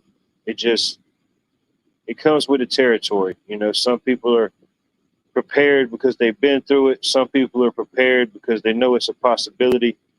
Some people just don't even think about being prepared. It's not even really a thought until it happens. You know, a lot of times, not saying it's too late, but a lot of times for some things, yeah, you can't react or do certain things or try to get certain things because everybody else that didn't think about it, now they're making a rush to go get it. So it makes it tougher. Definitely makes it tougher. As long as you're not looking for toilet paper, milk, bread, and eggs, you're good. That seems to be the focal point, I guess, in some of these situations. Or like it was like the snow apocalypse was coming, and I went to the grocery store, and man, this dude, half of his buggy was nothing but milk, and then the other half of his buggy was nothing but like I don't know what the brand is, the real small little TV dinners. You know, he had just, I think he probably got like everyone they had. I'm thinking, man, he must got a hell of a backup power system, but this dude must not be from around here. You know, the worst case scenario, it might be 2 days, but yeah, what the hell you gonna do with all that milk and all them TV dinners? Especially if you lose power, you ain't got no way to cook it or keep it fresh. And two, it ain't gonna be that long. I don't know. Yeah, anytime something like that happens, it'll just remind me, oh, let me go in there and get a few little items. But man, it'll be people in there with buggy loads, thinking they finna get ready to leave the country. They're going on an extended international trip.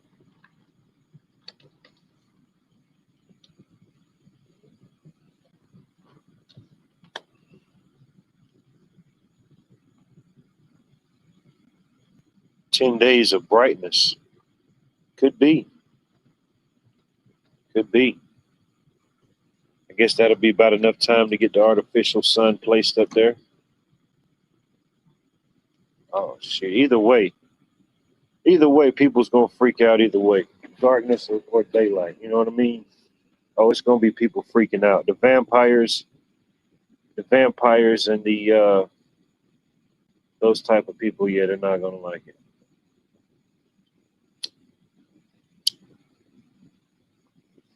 Me, I'm gonna just keep doing the same thing, you know. Got the blackout curtains on standby, you know. I'll fake it to the 10 days of brightness are over.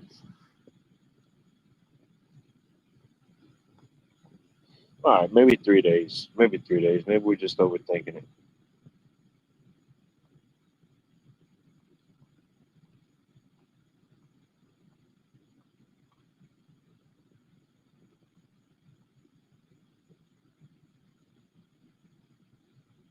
Yeah, me myself, yeah. 10 days or 2 weeks. Yeah, I've done that before. Not saying it would be the ideal or the most comfortable situation, but yeah, it could be done.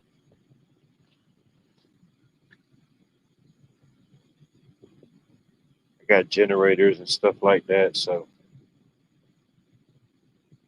living in the South, you got to have stuff like that. You never know what hurricane season's going to be like.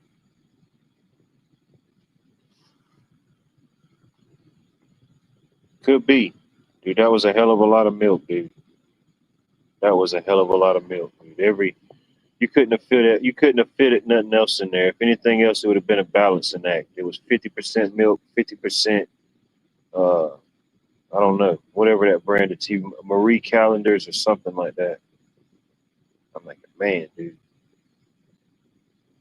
this dude's gonna be backed up. Shoot,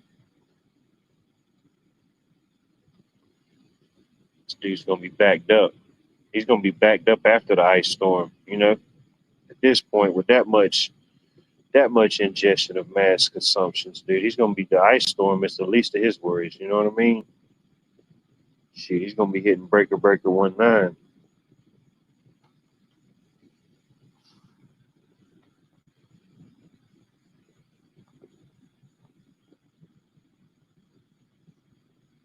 I think some people is aware of certain things that have happened. Some people don't. You know, certain mindsets, maybe. You know, there's people that live in cities that are aware of stuff like that, but I mean, ultimately, it's in the city, in the rural areas or places like that. I think maybe people, uh, it could present itself to be more aware.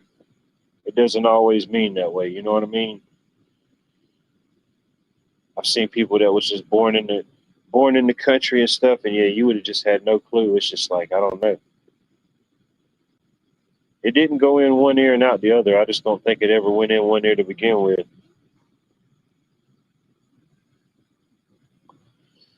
ultimately everybody handles things differently. You know what I mean? Depending on your situation, family, children. You know, I don't have any children myself, so it's just immediate family, nieces and nephews. You know, ultimately at that point it would just be an assistance or a check-in. You know, they got my sisters, their fathers, people and other people in place as well. So it's different. I definitely can't say it's a vacation, especially if it's like a disaster situation, because the power calls and stuff like that is nonstop. Nah, there ain't no rest for the weary. I mean, I put up quite a few videos during Hurricane Helena, in the middle of Hurricane Helena, and some of the remnants of the after effects, you know. But if anybody ever cares to go to look back, about 2 years ago, it's been almost 2 years since Helena.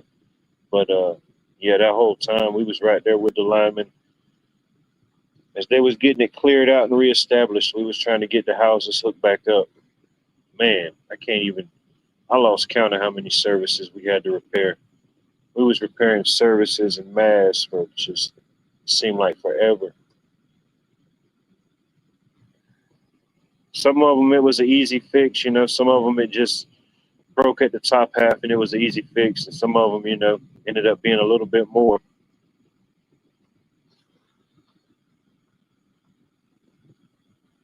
There you go, you know. When in doubt, dig a hole. Dig a hole. Oh yeah, for kids, yeah, it's different. Yeah, kids can't explain. It's hard to tell them stuff like that, you know. Coming up when I was a kid, I'd been like, well, shit, I'm just gonna go outside, you know. I'm gonna go play it out. We stayed in the country, so there wasn't no street lights, you know. You just kind of had to figure it out. Either you came in too early and wish you would have stayed out longer, or you just, you know, just kind of crossed that threshold. But yeah, kids these days, yeah, even if they aren't fixed to an electronic or a game or anything like that, it's still whatever. It's like in that one movie, I think it was called, what was it? Leave the World Behind. I don't know if anybody saw the movie. It came out a few years ago. It was this family, this couple, they went to go stay just like out of town on vacation. So they got like an Airbnb. They rented a house, but in the mix of them getting there, like all type of hell broke loose. You know, planes was falling out the sky, boats was running on the shore, all type of stuff was happening. So then, like the kids, it was like a boy and a girl, and the kids, you know, of course, they started freaking out because they couldn't get on their phones, they couldn't do this. The girl wanted to watch something on the tablet, but like as the movie went on, it was like more stuff of what was going on became more evident and revealing. But like the kids, like slowly uh, started to transition. You know what I mean? Eventually, they was like started talking and hanging out again, started playing board games. Uh, but it just depends. Just depends on the situation. You know, people's mindsets different. If it ain't too bad, I'll probably just go fishing. I'll probably use it as an excuse to go fishing. I've been saying I was going to do it for a while. You know, it might be my mulligan.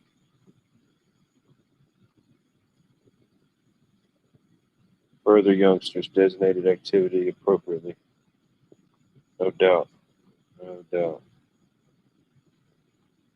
Okay. Yeah, it was an interesting movie. You know, I don't want to tell all about it, but yeah, it was an interesting movie for sure. It kind of showed like different aspects, so like a prepper aspect, you know. Uh, but yeah, no matter who was behind it or who made it, you know, I thought the movie was interesting. It kind of looked eerily similar, you know. Seen the Wago cars malfunctioning, you know, planes falling out the sky, boats just running up on shore. Whether it's same or not the same, you know. picture can still present itself to be true for a minute.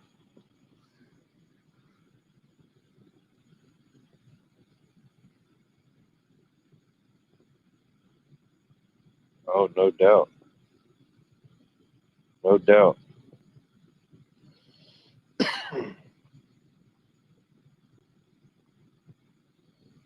Yeah, it is.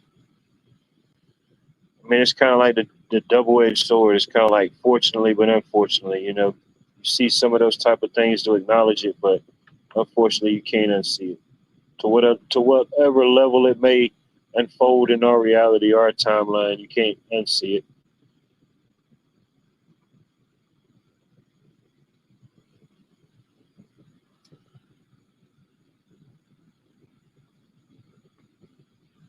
Yeah. Or that one, what was the one movie? The one Die Hard movie. I think it was one of the remakes they made. It was Live Free or Die Hard.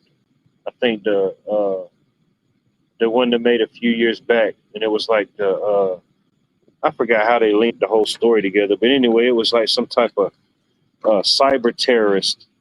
The guy, the villain in the movie, he was like a cyber terrorist or like a hacker. He could hack into anything, and yeah, he started hacking into like all the street security cameras, all the cameras and stuff, all the stoplights, all the waterways, all the power and everything, and he just started shutting stuff down in grids and sections. Uh, I think that was the Live Free or Die Hard movie. I could be wrong, but yeah, that was a pretty interesting movie. Just him simply just switching all the street lights off. It just completely shut everything down in the city. Every major intersection was gridlocked. You couldn't get through. Uh, just something as simple as flipping a switch. You know what I mean? You don't have to make nothing go boom. You don't have to make nothing go pew pew. With everything just digital and just so much integrated, all you got to do is just flip a switch. It's literally, I think it's just literally that simple, whatever it may be. Flip a switch, hack into it. Or like these different, when was it? It was a few years back, one of the big hospitals in Atlanta.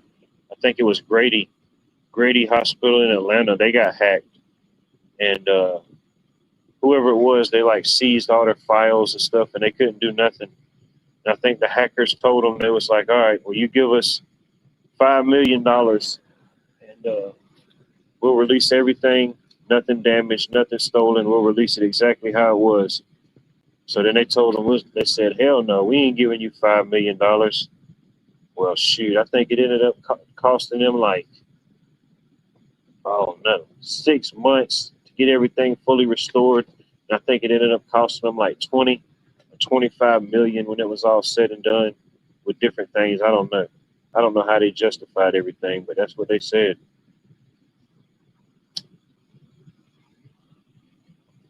Not saying you should or shouldn't have paid the money, but I don't know.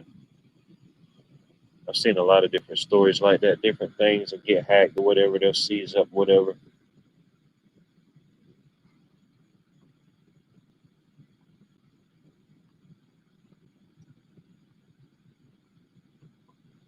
Definitely. Navigation is key.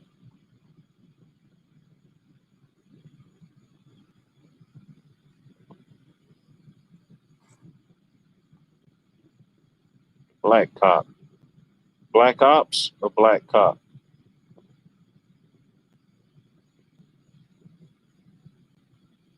Bring in the car. Bring in the car.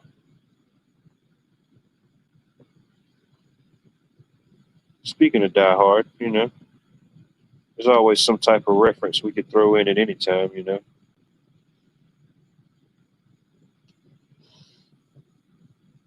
It's July the 21st, but that was yesterday. Die Hard debuts, making Bruce Willis a movie star.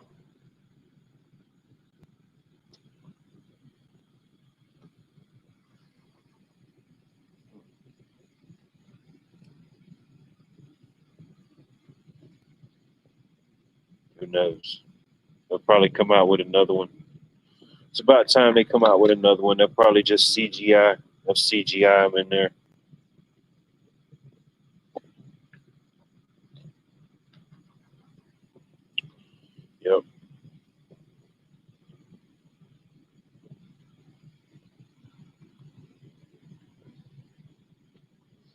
Gotcha.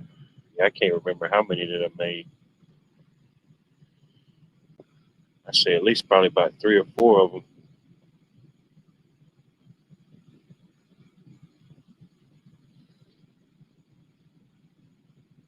Who knows? The imagination and creative aspect and those type of things, it seems to go out the window.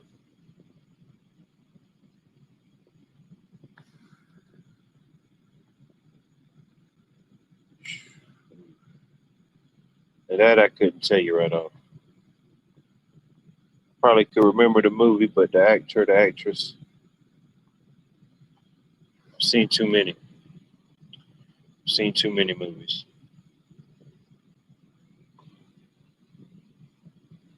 At least if we do away with daylight savings time, I don't have to worry about keep changing the time on my VCR. You know what I mean? It does get kind of aggravating to have to reset and change the time on 4 different VCRs. It's too much.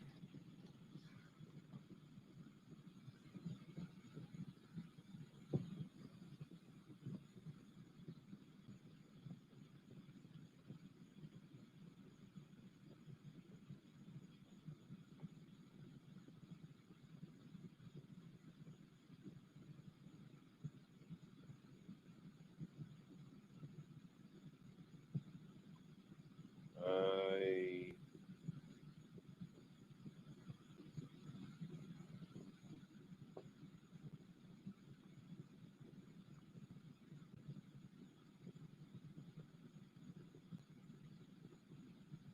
okay.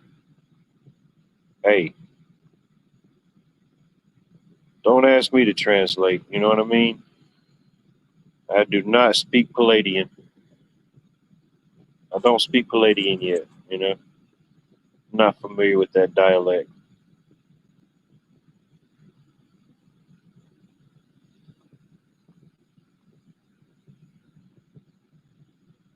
Don't give up. Don't give up. We were so close. So close, but so far away. Don't do it. Don't you dare do it, Pat. I double dog dare you not to do it.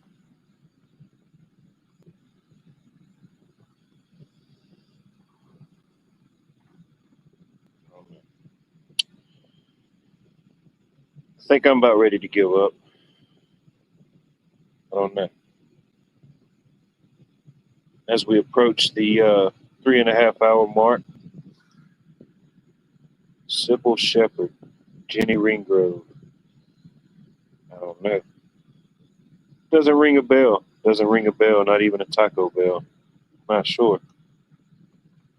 Sybil Shepherd sounds familiar, but I couldn't tell you what she was in.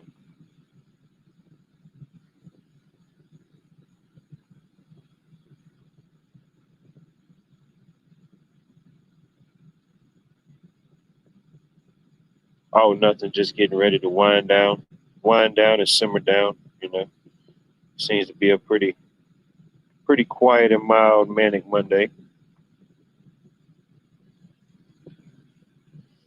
Guess it was too much weekend lag. You know, too much weekend lag. I think I even heard some people shooting off fireworks again tonight. So they didn't know what was going on. They just felt like celebrating again.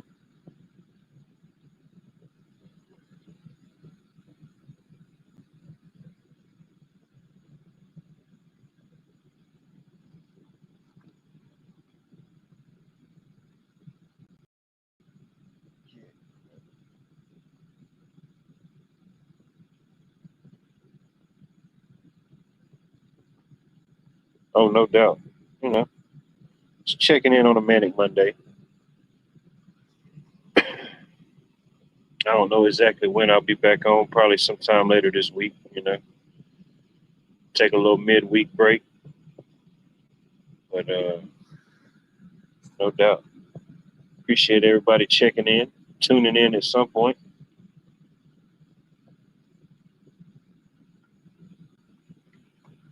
Go drop the link one more time.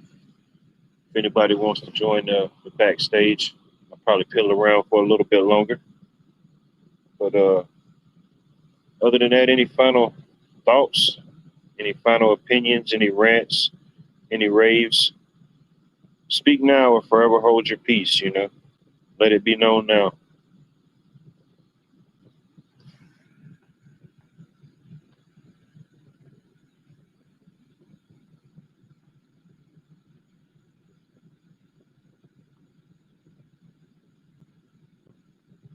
Oh, no doubt.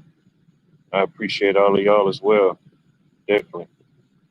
Much love and much blessings to everyone.